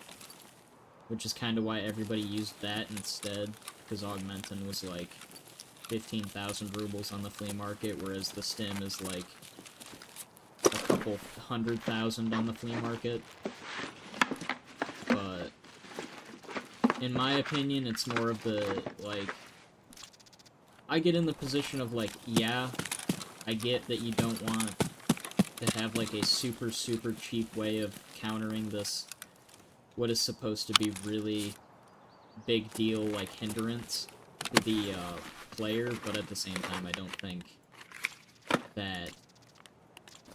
I think there should be a cheaper alternative that's not as effective and isn't gonna, like, make you immune to it from getting, like, stabbed. Like, when you inject yourself, you're not... I think you're immune to, like, them stabbing you and giving it to you. You have, like, a timer on how long you can get stabbed and not actually be affected by being stabbed. But... how much does this weigh? But, I think, like, blocking out an alternative way of taking care of the, that poison is not as beneficial. It's just, like, leaving it in, but making the injector better at combating it. Or, like, I don't know. there's probably better ways to balance it out than just, like, eliminating the fact that, like, oh, if you're a new person and you go in here, you have a drug that's readily accessible to you that you can get rid of this poison. But if you don't, now that we've changed it, you actually don't. So if you get stabbed by a cultist, good luck, because you're just gonna die. Because the status effect of poison transfers through raids. Like, it doesn't... It either kills you, it's eventually going to kill you, or you're going to cure it. So it's kind of... It, like, pinholes you into this position of, like, you either go into a raid and just kind of let the poison kill you. Because you got stabbed, like, last raid, but you were able to get out with a bunch of cultist stuff. Or... you forget about it as a new player, and make the mistake of going in kitted out, and then you can't out-heal the poison damage, and you die. So it's like, you win some, you lose some. It's not very...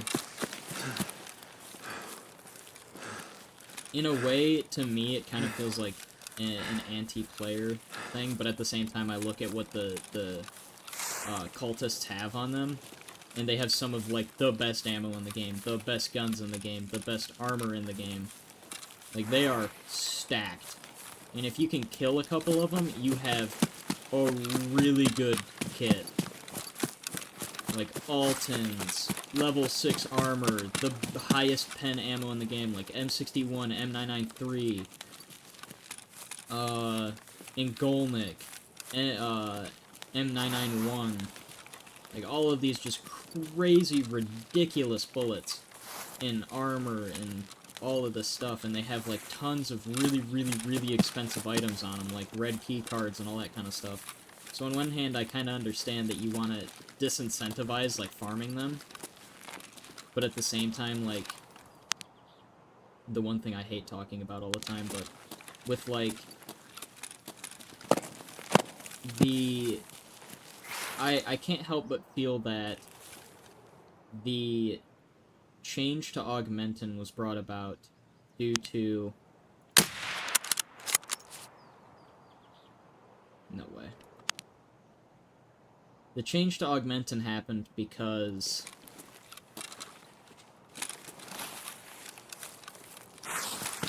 hackers were farming the cultists.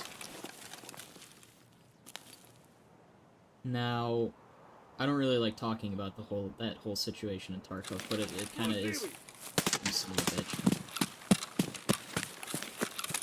Gotta disengage. But it is kind of like a big thing. Like, a lot of the changes that happen that are, like, kind of screw over the majority of players happen because of the fact that, like, hackers run the game. Like, the flea market caps and a lot of that kind of stuff happen so that they don't incentivize hackers to keep farming specific items. But then you run into the issue that, like, because, like, even on my streams, even in single-player Tarkov, I can eliminate the cap on the amount of items I have, if I'm being totally honest. I try to keep it as close to the real game as possible. But I can go in and I can modify everything, and I can make it so that, like, none of the hacker restrictions apply to me. So, like, I can have as many labs, key cards as I want on me, and all that kind of stuff. But the reason they did that is so that you can't RMT, and you can't... So there's no RMT, or real money transactions, and there's no incentivizing the hackers to go and farm labs key cards, because you can only bring, like, 3 into a raid. Well, if you can only bring 3 into a raid, what happens if you have...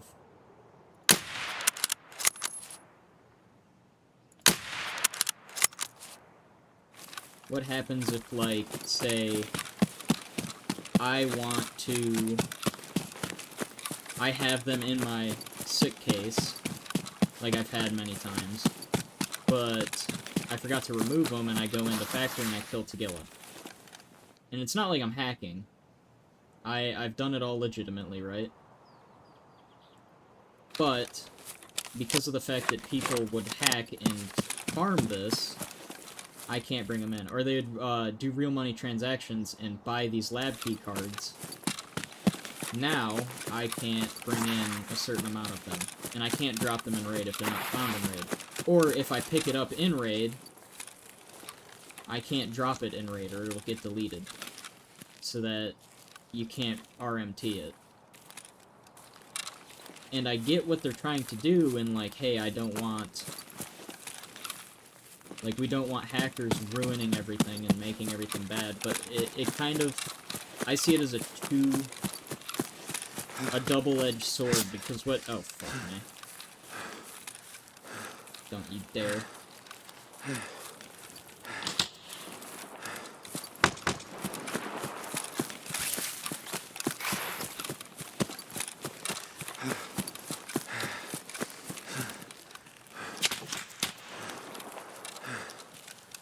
Please, no.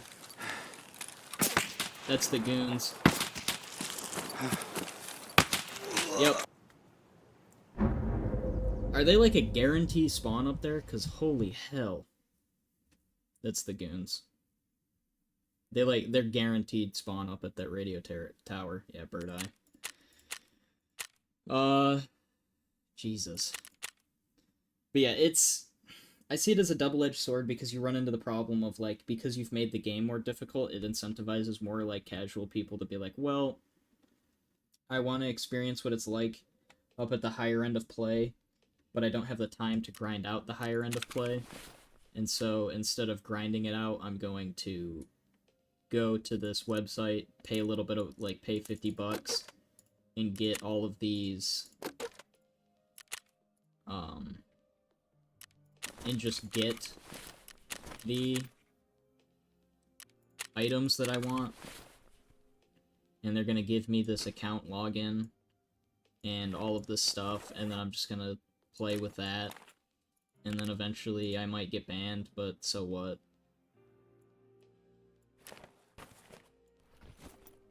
I don't know, I by no means approve of hackers. I fucking hate them. They've dragged this game through the mud. But at a certain level, I do understand why there is the appeal for people to use, or to go to hackers. Because the game is so brutal that at a point you kind of ask yourself, it's like, well, would I really be suffering if I could instead just, I don't know, buy the item I want through this other website? That's Peacekeeper. I need prop ore. What if I just buy it through this other way? And I kind of see where those people are coming from, because it's like, yeah, it's not... The game is not by any means easy. But it's not meant to be easy is the key.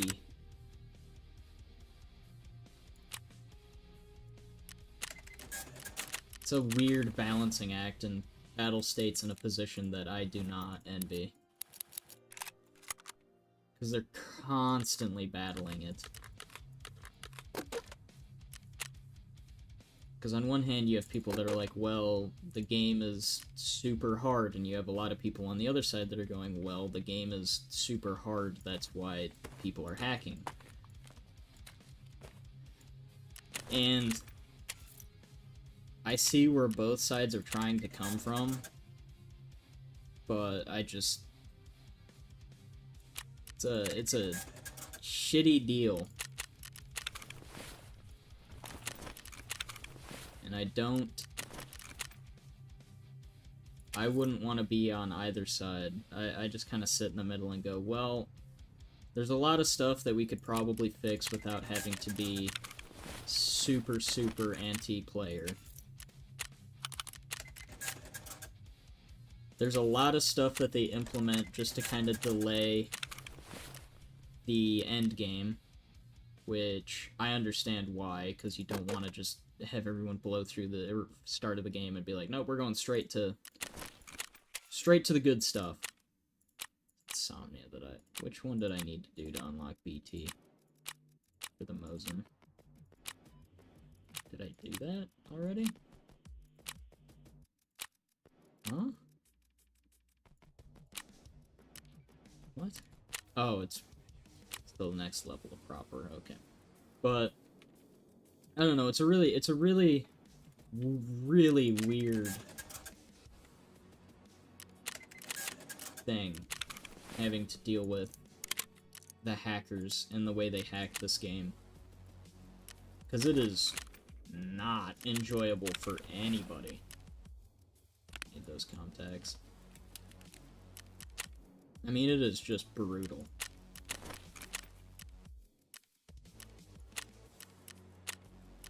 Woods.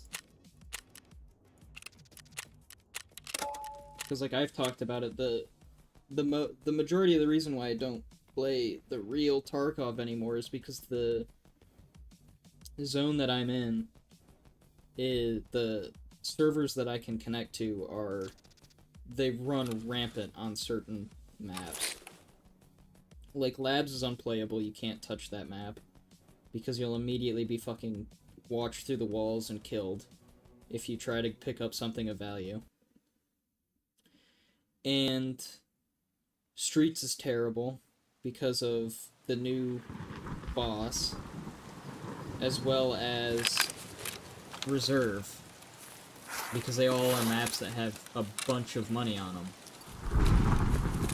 And the only reason the hackers care is because that money translates into actual money. They're all super high value stuff, so you can get this hacked EOD edition account to like a couple million rubles, and then you sell that account to somebody else, and then somebody else will play on that account.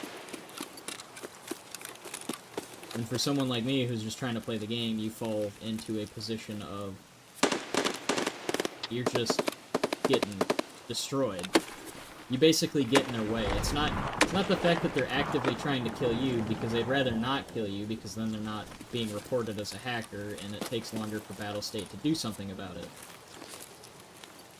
But if you pick up, like, if you're going to the position where they're going, and they believe that there's a decent chance that you're gonna go try to pick up, let's say you're going to an LEDX spawn, or a spawn that spawns something like a high-value tech item, or something like that.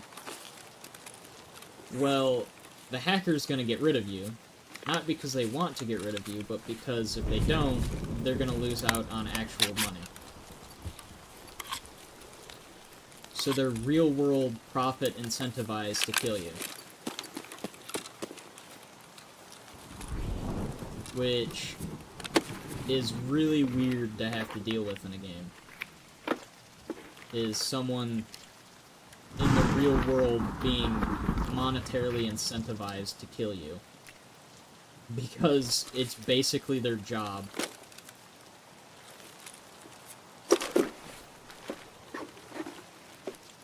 In a roundabout way, it is literally their job to make sure you die.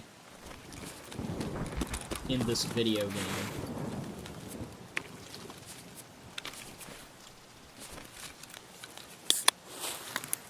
Really, really weird to think about.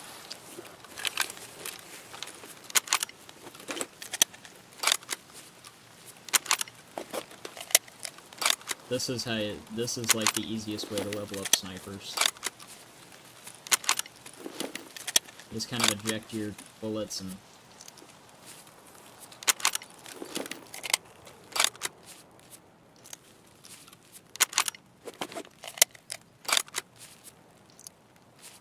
you can just reload the Mosin over and over again, because every time you pull your bolt open, you're ejecting the round that's in the gun.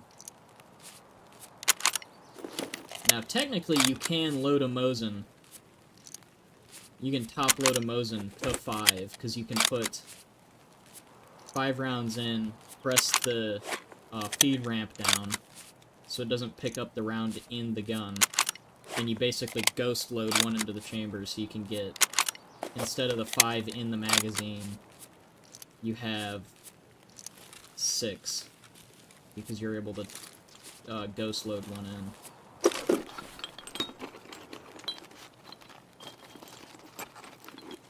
So it's not entirely accurate.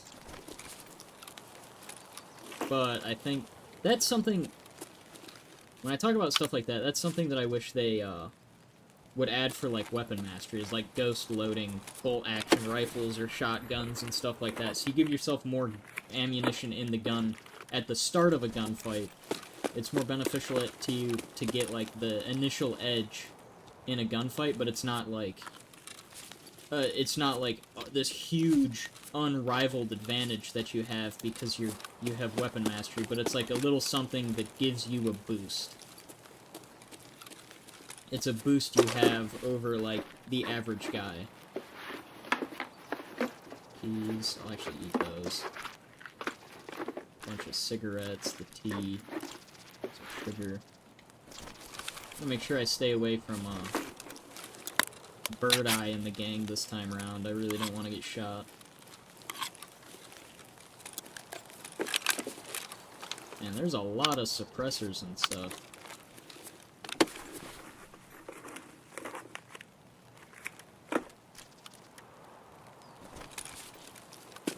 So,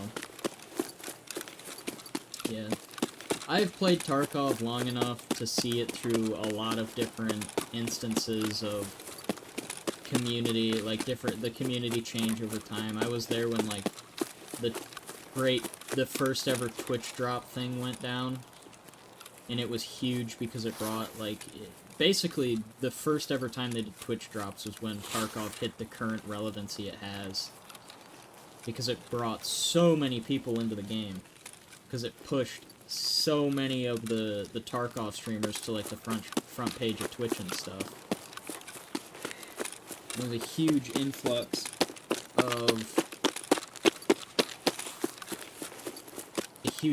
of people to the game that I think the servers couldn't even handle it at first, but that happened, and then a whole bunch of stuff changed, and then the hackers got really bad because there's a whole bunch of people on the game now, and therefore the demand for their services went up, and therefore they had to up their game. Whereas before, you know, there were hackers, definitely. It's never been a thing where there weren't hackers in the game. But they did it in secret, because they didn't want to... They didn't really need to come out and kill you all the time. There was no one... The guys hacking were trying to keep it under wraps, and kind of just be like this underground. Basically, we transferred from, like, the mob, who were trying to keep their criminal dealings underground and not really, you know, keep the average person from noticing what they're up to just absolute crazy street crime.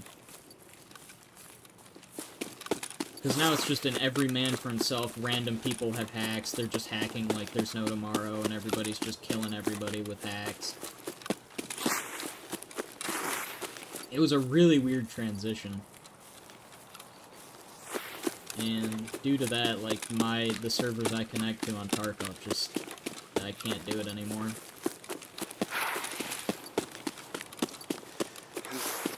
But it's kind of what happens when a game like Tarkov is far more susceptible to that, just due to the difficulty of it. Just due to, like, the simple way the game is. It's far more susceptible to running into problems with, hackers and stuff.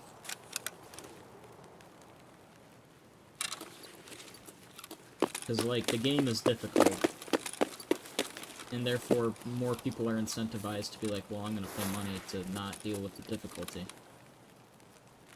But those people then spur on more hackers, which then you get more hackers. And it's a self-fulfilling prophecy, really. It shouldn't shock anyone that Tarkov has a hacking problem. It's just... The question now... It's a really, really weird debate, but it is kind of one that a lot of people... I can see why people want to have it, is the issues that, like, the community has interviewed so many hackers, and the hackers have time and time again said, yeah, the fixes for Tarkov are so simple that, like I think the most famous thing that happened was one of them came out and was like, yeah, if you have Valorant downloaded to your computer, Valorant's anti-cheat will detect the cheats that you have installed for Tarkov. So you can't have Valorant installed. And so the community was like, well, if there are anti-cheats that can stop 90% of the hacks that are going on in this game, why aren't we using that anti-cheat?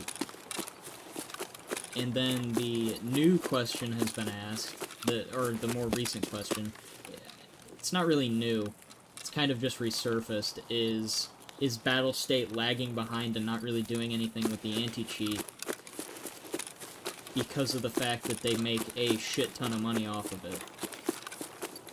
Because it's not like hackers are buying standard edition accounts or anything. Like, every single hacker you'll run into is mostly EOD, which is $140. And when they get banned, they just buy another $140 copy of the game.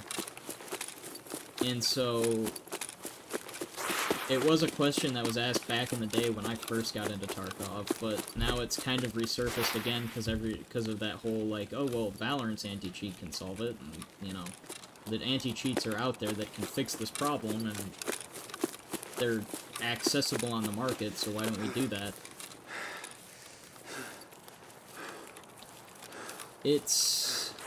I think it's a valid question to be asked, because every time it's been asked, there's not really been an actual answer to it.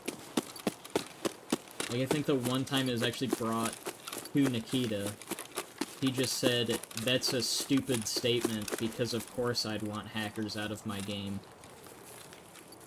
But it's not really that stupid of a statement, in the fact that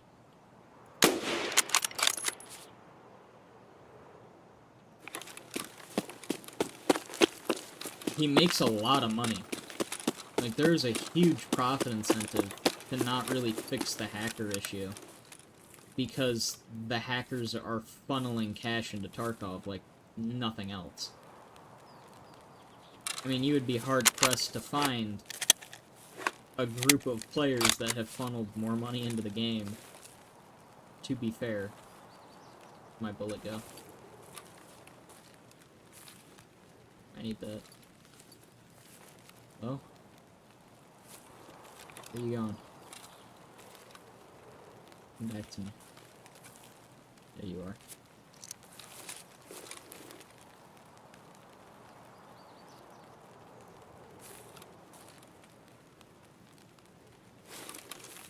I'll take the scope off.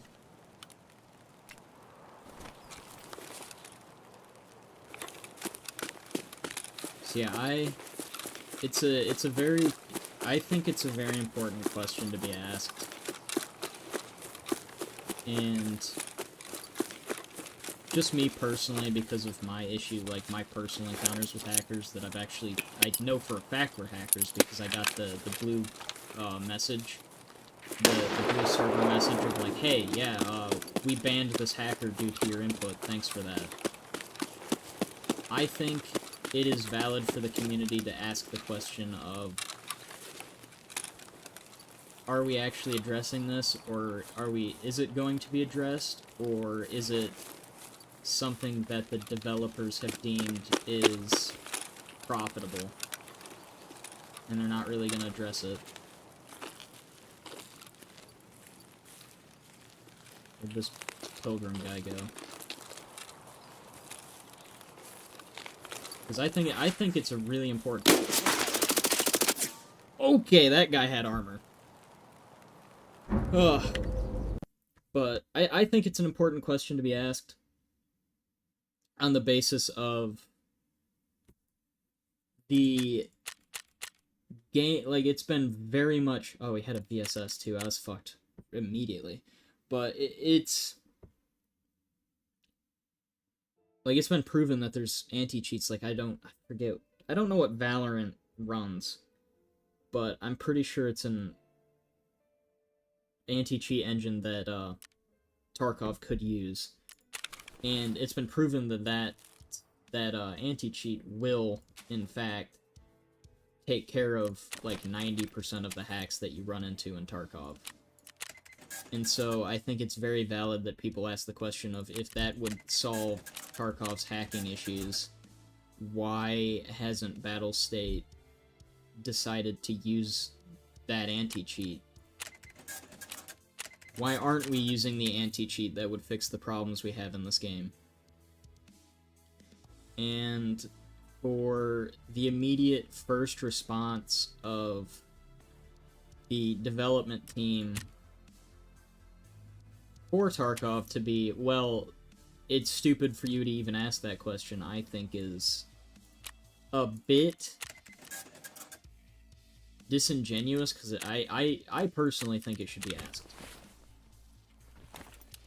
I might be in the minority, but I think that if there's a possibility that the development team is being swayed by profitability of selling copies of a game to hackers, even though at the detriment of the game, which I fully understand is the game is being negatively affected by the hacking issues. Like, that's not even a question.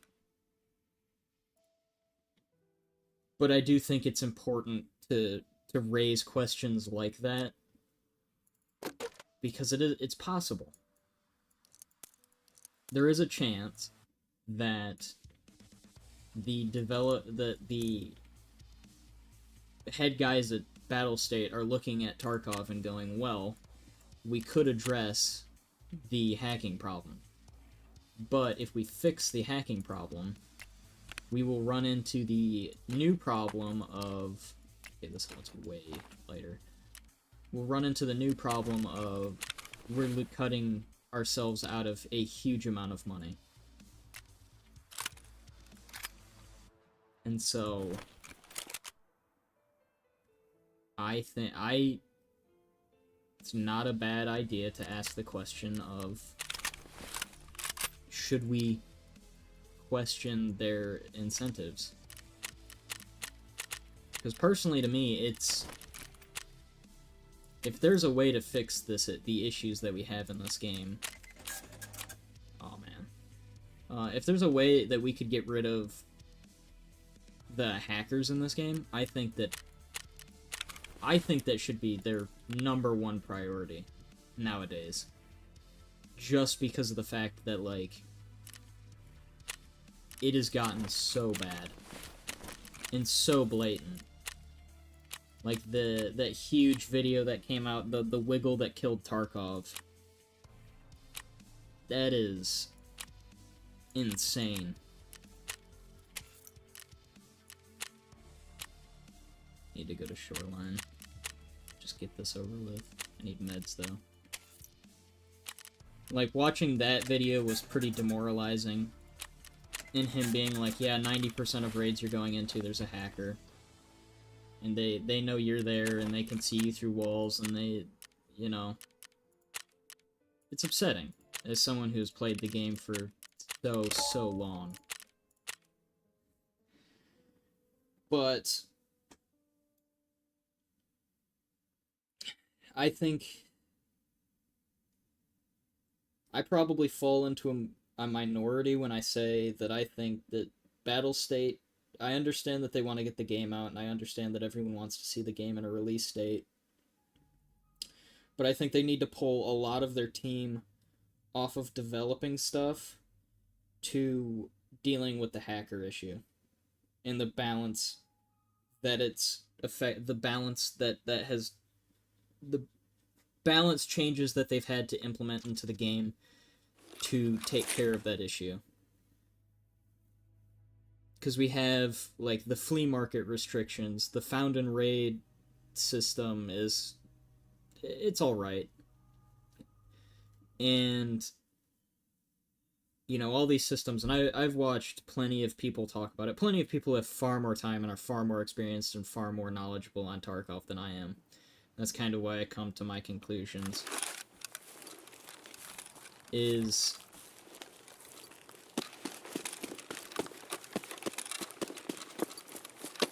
I fall in the group that really wants to see Tarkov flourish, but I don't know... Where the fuck am I? Oh. I don't know if Tarkov can. That's tunnel and... Yeah, now. Half the lighthouse. It's out way back. I need to go to the signal. I think is either up there. It's not at me, right? It better not be. But I really want to see the game flourish, and I really want to see it get to like a state where so many people can enjoy this game. It is a game unlike any other. But there's a lot of things that have to change before I think it can actually be in a spot where enough people would want to deal with the difficulty of the game and also play and have fun with the game. Because, like, I'll be honest with you, if you want to know how bad this issue is, open another tab of YouTube, look up Escape from Tarkov, and then change your setting from most relevant to newest. And the first 5 videos you'll see are all promotional ads for Tarkov hacks. I've done it like 5 times. And every time I've done it... Oh, fuck. Give me 1 second. And I'll get back on this topic. Oh, that's the wrong way. Stop shooting me.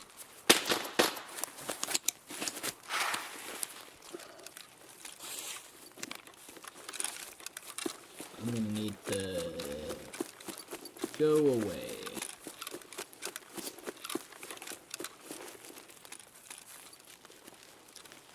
Alright, back on topic. You're gonna see all of those videos promoting Tarkov hacks. And that's not a new thing. It's been like that for like 3 years now. And if it's not like that, YouTube's doing a way better job than they did back in the day, or Battlestate's actually, you know, taking care of getting rid of the videos on how to hack. Oh my god. That's totally bird eye. I need drugs.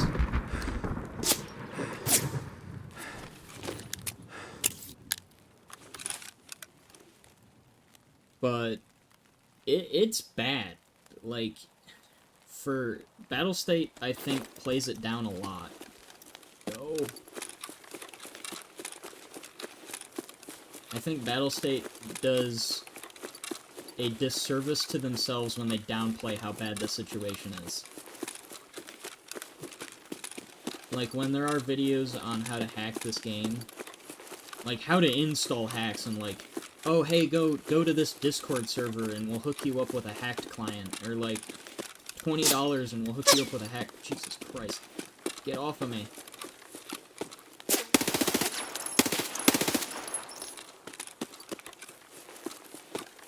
Leave me alone.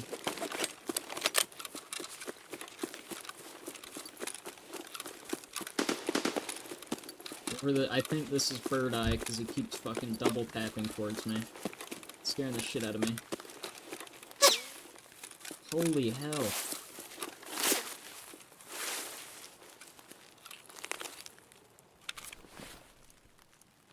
Chill out, bro. But I think they do a disservice when they downplay it.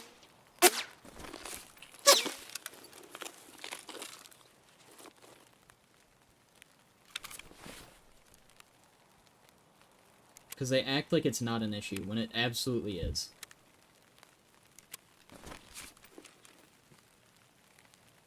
They're treating it as though...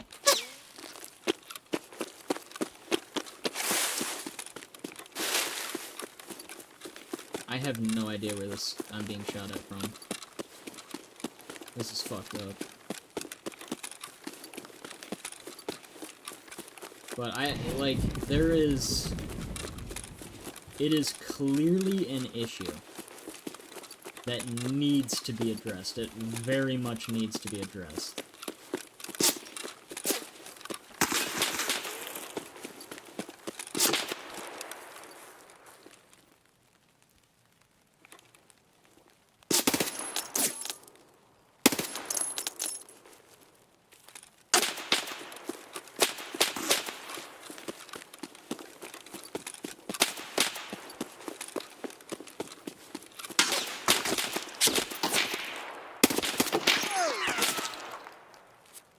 I don't like this.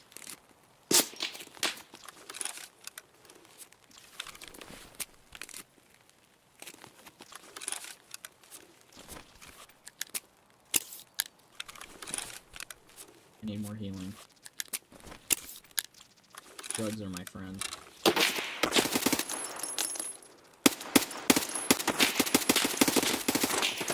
Dude, if these are the goons, I need to figure out where the fuck not to go to not deal with these guys right now. I'm trying to talk about other shit, and I'm getting fucking clowned on by the goon squad. Yeah, like, what the fuck? Is there somewhere you guys can go that isn't right where I need to be? Okay, anyway. Actually, let me check that. I want to check if I'm saying correct information. I don't want to be talking out of my ass. Okay, escape from Tarkov, sort from, search filters, start from, upload date.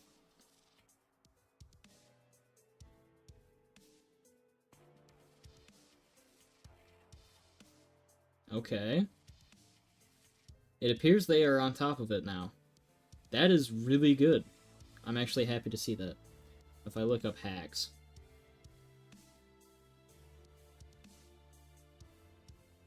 And I go to search filters. And I go to upload date.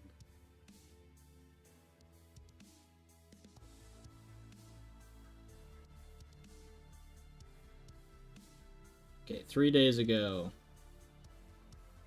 Yeah, it's...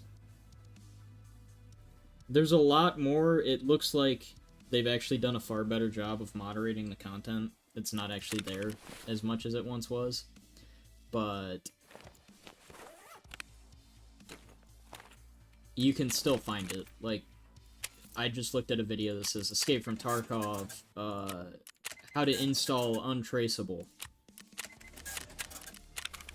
And it's like, it's not really untraceable. What they're really doing is selling you the... they'll sell you the account, and then you'll play on a hacked account. And they'll claim that it's untraceable, but they're really just... basically, once you stop paying, your account will get banned. Once you stop paying them the money that they're asking you for. And that's how they run it. I mean, that's... the good thing is there's no such thing as an untraceable hack. What there is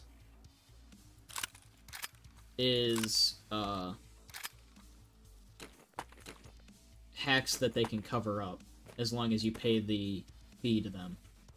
If you pay a fee, they'll cover your hacks up, they'll make sure that your account doesn't get banned. The moment you stop paying, they're like, okay, well, I hope you had your fun, we're no longer covering your ass, you're gonna get IP banned. Or I don't even think they IP ban you, per se. I think that they don't even do that, which is another huge issue, is they should absolutely be IPing, but also... might be talking out of my ass. Take that one with a... be a little bit more skeptic on that statement. I might be bullshitting there. That one I might be lying on. They might actually IP ban. But I mean, there's just... it's such a divisive topic in the community, because on one hand it's like, yeah, this should not be as big an issue as it is. But on the other hand, it's like, well... what could we do? Like, what realistically can the community do about it? It's not like we have like, no power. Realistically speaking, we are basically just along for the ride. We're along for the ride, and we don't get a choice in the matter.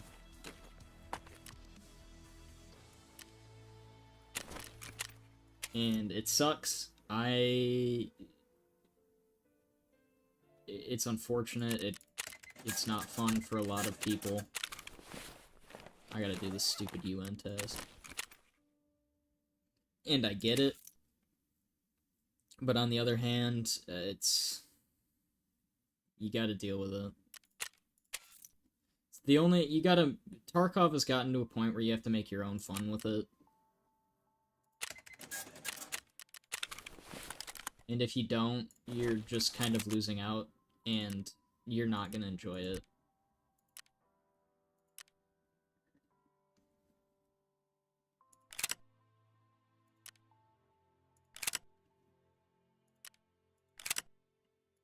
Because, realistically,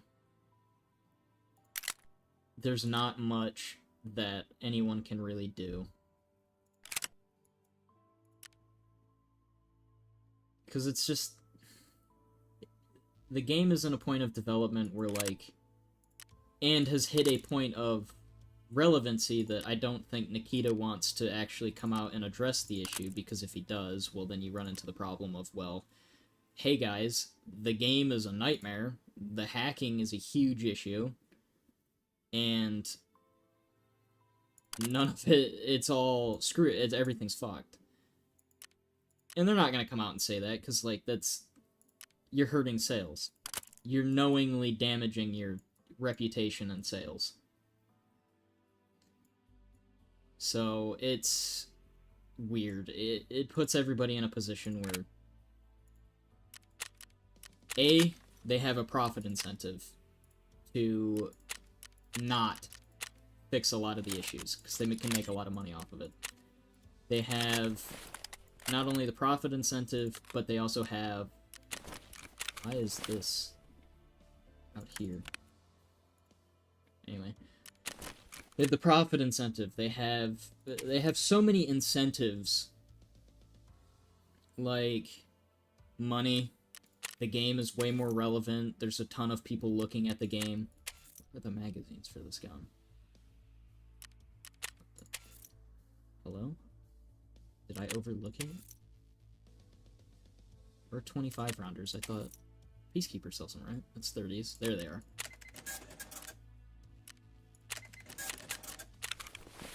It's a really odd,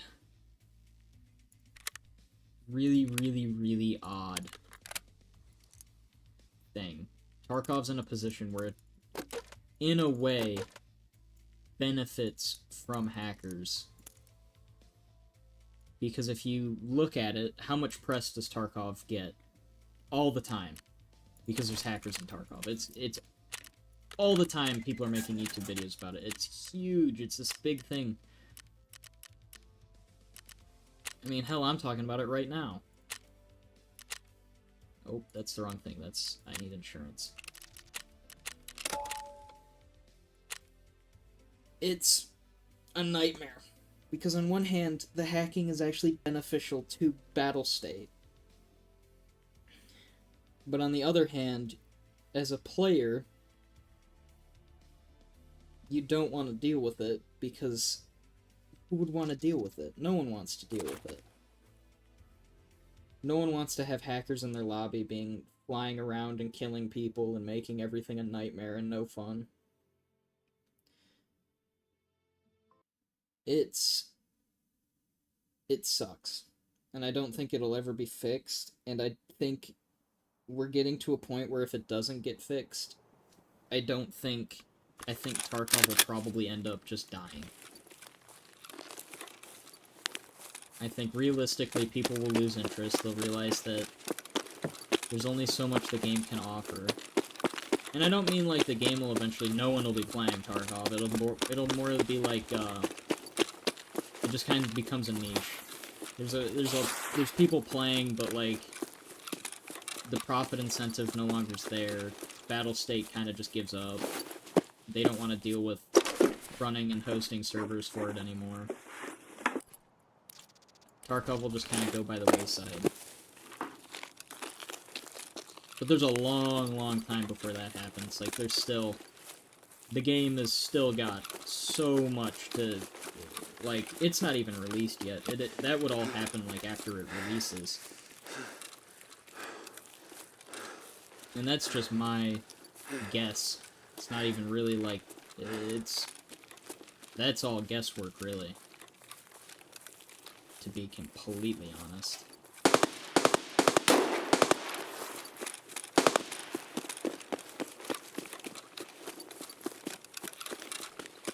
I have really shit armor.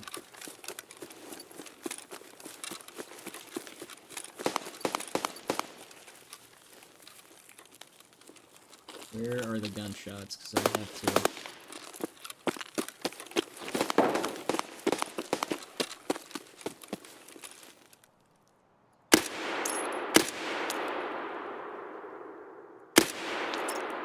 Come on.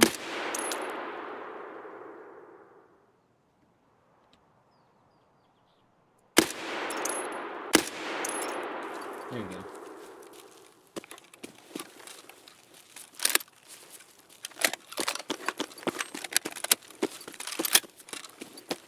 This guy must have been wearing something pretty decent, because if 762 BP wasn't doing much to him, he must have been one honky motherfucker.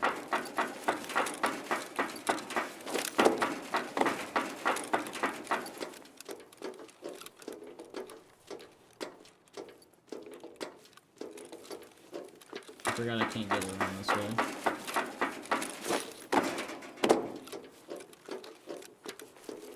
But he did kill the scab I need to kill, wearing the Untar armor. That kind of sucks.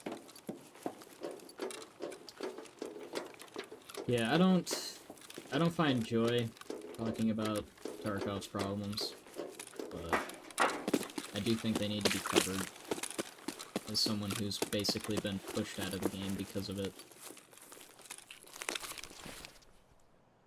What the hell is this fucking get-up?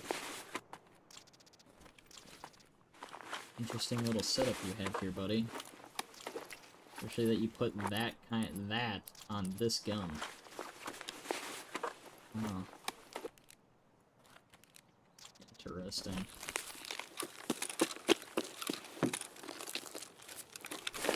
But that's, I mean, I just found a solution in the fact of like, hey, I'm just gonna play single-player Tarkov, not deal with the problems that plague the regular game. I'm just gonna migrate over to this and have fun.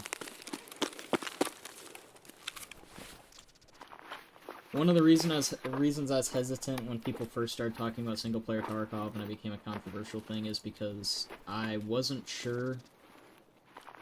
I figured it was them bootlegging the game and basically like having a cracked variant of the game for you to play single player on, and like modifying code and doing all the stuff that I don't want to do. Like, I still want to support BSG because I think that the game is good, and I have already bought a copy of the game, so I don't want to go in and buy a new version of the game to be like, yeah, I've got.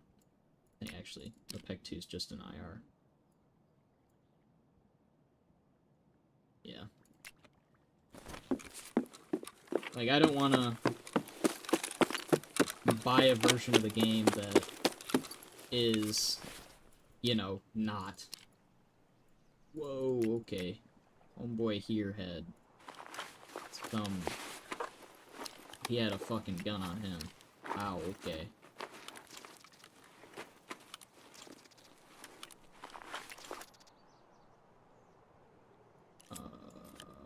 You have a lot of random shit, huh?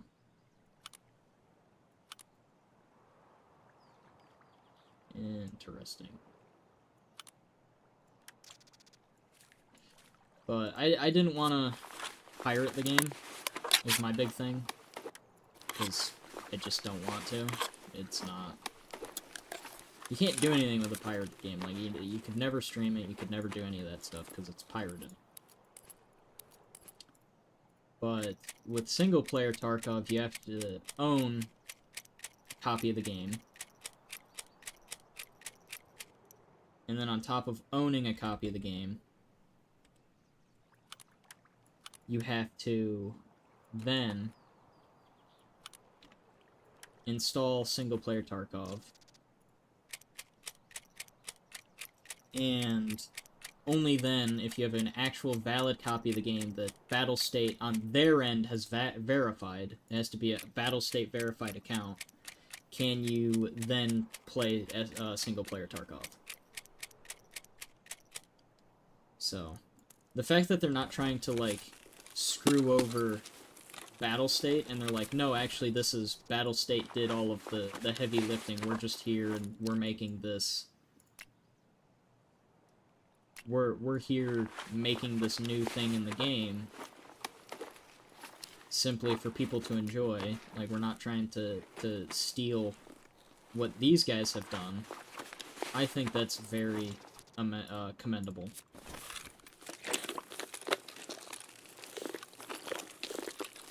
Because they go way out of their way to make sure that you have not stolen your copy of Tarkov.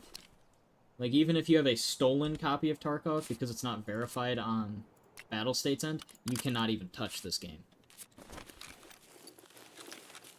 Oh, that's not gonna work. Like, they will not let you boot up single-player Tarkov if you have a stolen version of the game.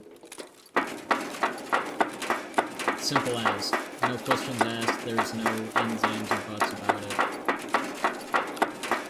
You don't get to play single-player Tarkov unless you have a real version of the game downloaded and installed on your software. It's not like you can put in someone's password and have access. It's, you have to actually have it installed and verified on your PC. Which I scared myself, because when I got this new computer and I was booting everything onto it, I went to install single-player Tarkov again, and I got the error code of, you don't actually own Tarkov, so we can't let you have this. Like, you're not allowed to boot up any of this anymore. You are firewalled from accessing this, and I figured, in my little pea-brain, because I hadn't installed Tarkov yet, I was like, oh god. Did I get, like, IP banned from Tarkov? Like, did my shit get hacked? Did, like, something happen? Did something occur and my account is now over? It's done. And no, it was just I didn't install it. But, like, the guys on the single-player Tarkov team, they do their due diligence, and I commend them for that. The amount of work those guys put in, like,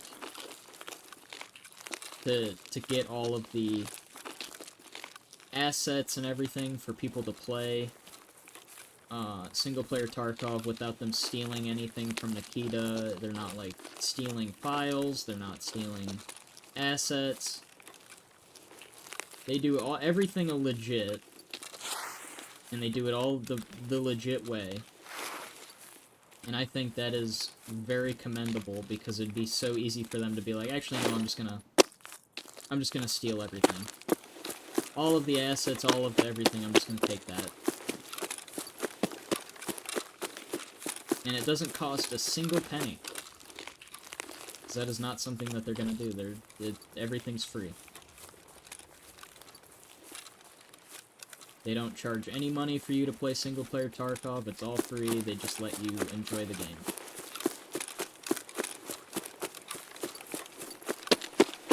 And honestly, I think that is incredibly commendable. And if I was Nikita, I would be getting in contact with the guys that run the single-player Tarkov project. I would do something like old-school development companies would do when they find, like, a mod or something that is really, really good and it adds a bunch of stuff to the game. They're like, oh yeah, we want you guys on our payroll. Like, I want you to join our development team on the project so that you can bring what you have into the fold. Like, you can bring... Because if Battlestate was, you know, wanted to, what they could do is be like, hey, we want the single-player Tarkov experience to be on the regular battle state. We want that to be a part of the game that we offer. And people aren't going to the, like, your external website to do this, they're going through us to do it. And it's something that we could, you know, put into the real game. They could go on and be like, hey, in exchange for so-and-so, or, you know, you sign this contract and you like, co-develop this with us because you've already put in all this work and you have all this experience with making it function, we will work with you on getting this functional and working. Man. Seeing that helmet brings me pain. Because that's a good helmet. That I'm not leaving in here.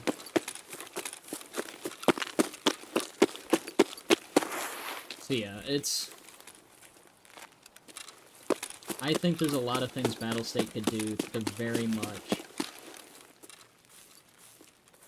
They could really help themselves in a lot of ways.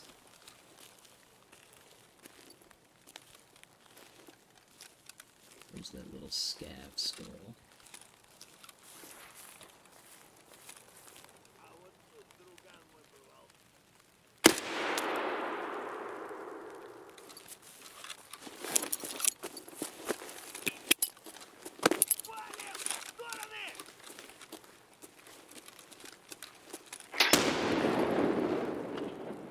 And still.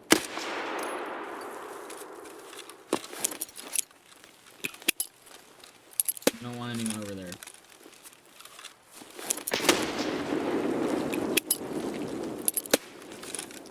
I gotta use up a couple of these.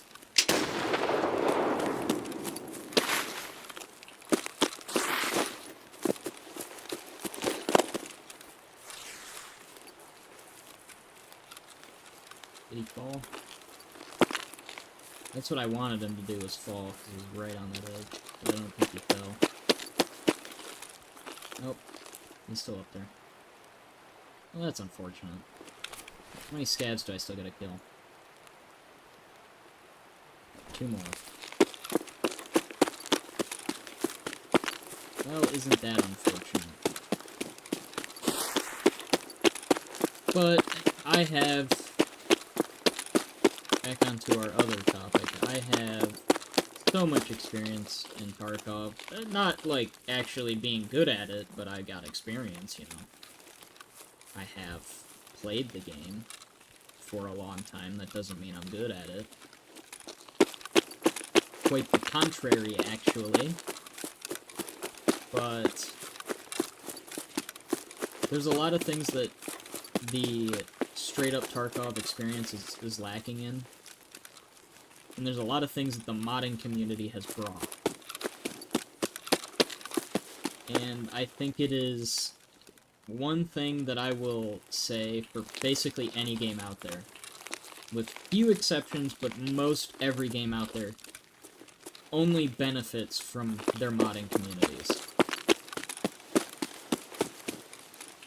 Most video games will only benefit from having their modding community.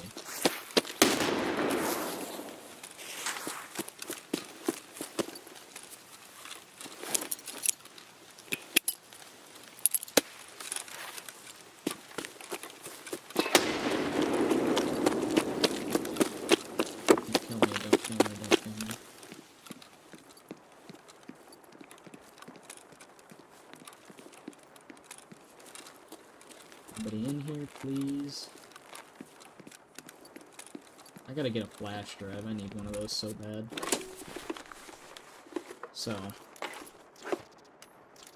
I don't know personally what Battlestate's team thinks about their modding community or anything like that, but I think that all of those type of teams and everybody that works on, like, mods and stuff, those are some of your most, like, avid supporters. Because they're the guys that are putting time in to not only play your game, but, like, basically co-develop a bunch of stuff. Like, they're the guys that are, like, delving into the code and making stuff work and functional assets and all this other stuff.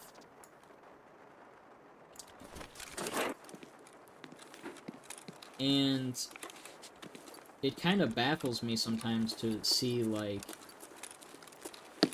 Battlestate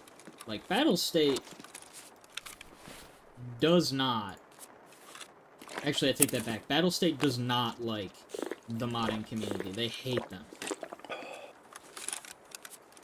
They do not want anyone touching the code. They do not want anyone doing, like, any sort of, like, looking into things that they might add, or, like, data mining or anything like that. They hate it. Advily. Or, I don't know how you'd say that.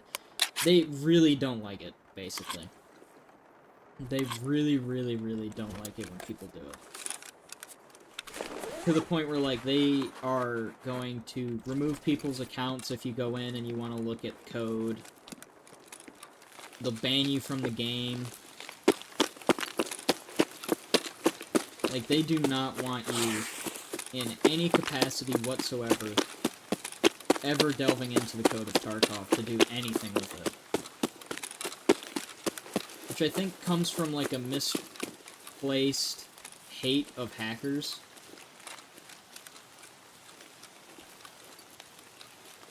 Because I think they look at it as, like, well, anyone that's delving into the code is probably doing it for the wrong reasons. Which I think is a misplaced worry. Because there are bad actors, of course. But on the other hand, there are people that want to assist and want to see the game get better. And not only want to see the game get better, but want to help in getting it there. And are willing to not only assist you for basically nothing, but have already put in time, effort, and gained experience in ways that could assist you for nothing. They're not asking for payment, they're not asking for any of that stuff. They're basically willing to do it for free, under the hope that it makes the game more enjoyable for not only for not only themselves, but people like themselves. Like, if the single-player Tarkov guys wanted to make money, they could have made money. But they don't, and it's very obvious that they don't want to make money, because when you when you run the server for single-player Tarkov, it has a prompt. And the prompt, the first thing the server will tell you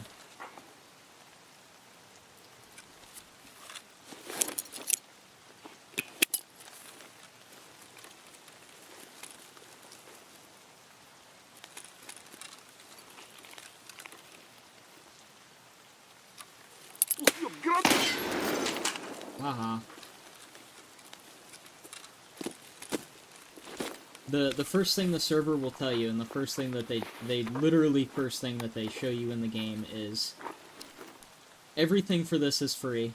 If you paid money for it, you got scammed. That's the first thing they tell you. Is, this costs nothing, don't pay money for it. Everything we've done for free, and if you paid money for it, you're a fool.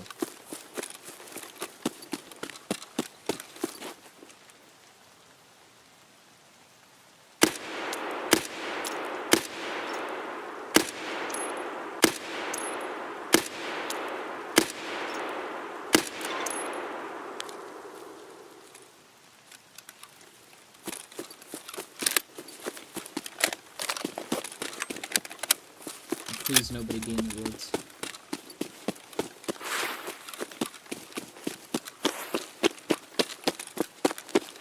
That was a stab. This BP isn't hitting as hard as I remember it did. Basically only protected from buckshot with our armor, by the way. The UN armor is notoriously bad. Especially because it doesn't blend in with anything.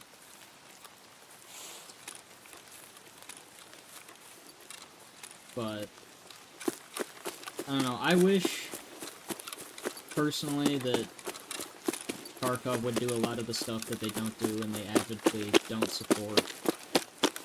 And it's a little upsetting. But like, whoa, okay, who did you kill, bud? You killed somebody.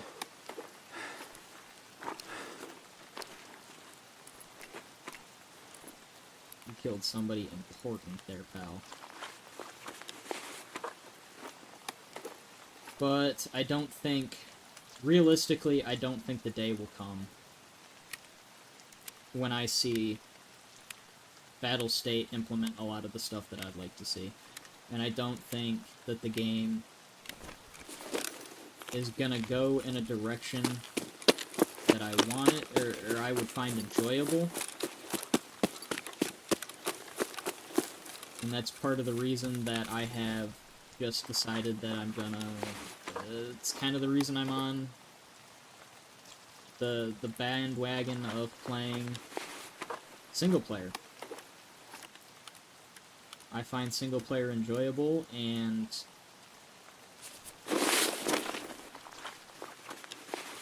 it's what's fun.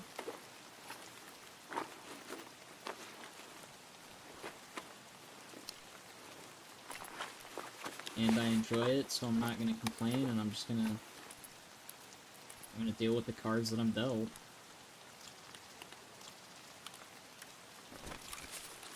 Talk about a comeuppance.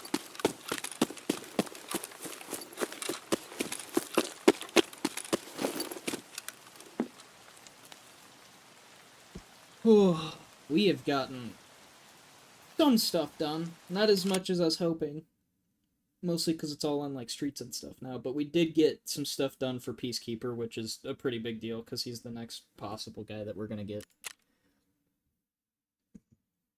leveled up. And I think this task might put us to the next level, which would be nice, I will admit.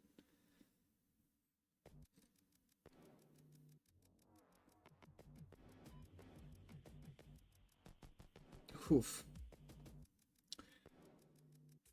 And I've had a pretty decent little talk here. I enjoyed it. Wow. So, I died a bit, huh? And these two trooper armors will go for a nice little chunk of change.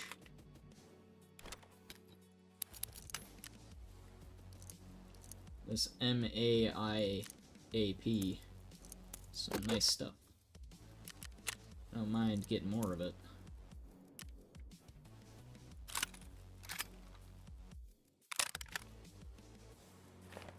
Actually, what level is this all? Level 4? How does it repair? Really good, actually. Maybe I hold on to that.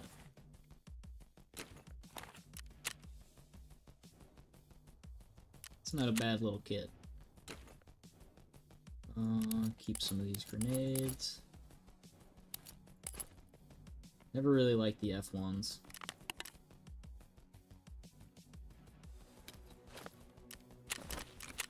Rest of that can get sold.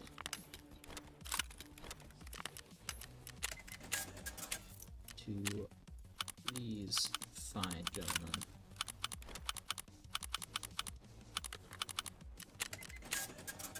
So, yeah, I'm in a position of like love-hate relationship with Tarkov. I have fun with it, and then sometimes I really don't like it.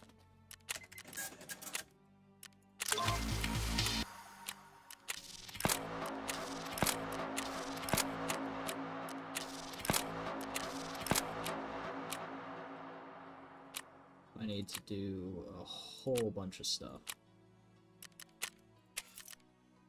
But I'm level 4 with Prapor now. What does that give me access to?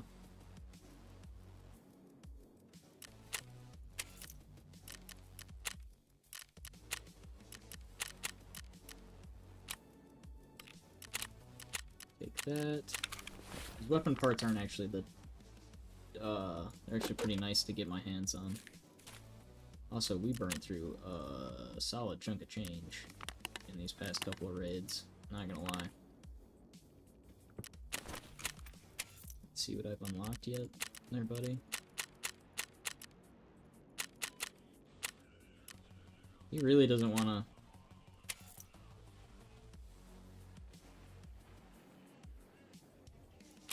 Ooh. Actually not terrible, but I don't want to buy it for that much. Lend-Lease.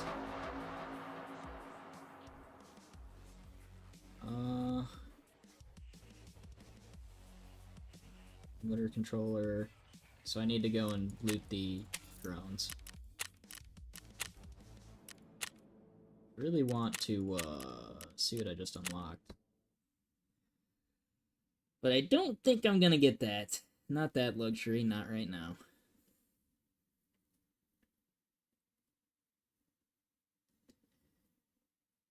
Hopefully we can get... I think we're gonna go and try to get some of that reserve stuff done tomorrow. In tomorrow's stream, just because it won't be that hard. And to prep for that, get 3 of these. Get more BP ammo for this SKS. 120. Either that, or we'd rock like an AKM. Or I could bring out one of like the RJO or whatever, not the like the Mutant or something. But this isn't actually that bad of a gun. So I don't dislike it. I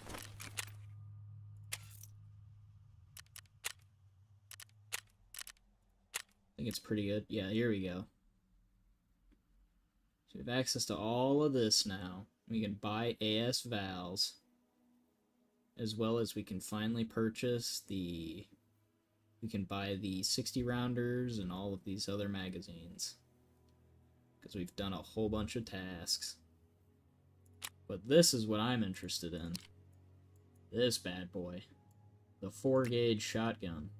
You can also get the super overpowered RPK-16. As well as this armor, which is actually pretty decent, because it's a level 5 with 45 hit points with 9 pounds.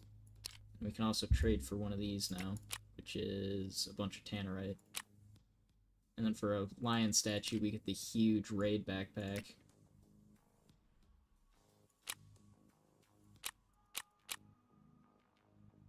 This is actually pretty good. Basically, we've unlocked all of the stuff that we were unlocking through tasks that we would be able to purchase the stuff at, like, level 4. Because instead of this little dude, we got the big one now. Which is actually obtainable instead of just all of this random junk. And we now have obtainable AS Vals, which are super ridiculous. They are nuts. Because if we unlock this, we can buy SPP. So I think this we can do on, like, customs or something. And do the 60 meters away and just snipe dudes with the M1A. With the Reap IR on it. Because that... I think that's what we're going to try to do tomorrow. And we can also try to get regulated materials done, and or we can start doing the Renegades stuff.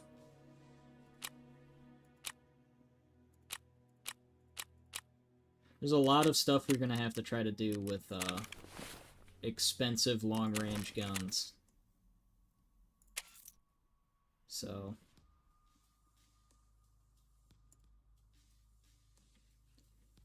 just gonna have to keep our eyes open. Yeah, the RD7s and stuff like that. I think I can get those. I think I can buy that from Skier right now. Can I? Or can I not? No. I can't. I'm delusional. Never mind. I'm wrong. Well, on that note, we got quite a bit done, actually. I wasn't actually expecting to get all that done. But we got all that done. So I think that's where I'm going to call it. So thank you for stopping by. We got another stream tomorrow. I hope you all have a wonderful weekend. And until then, I'll see you next time.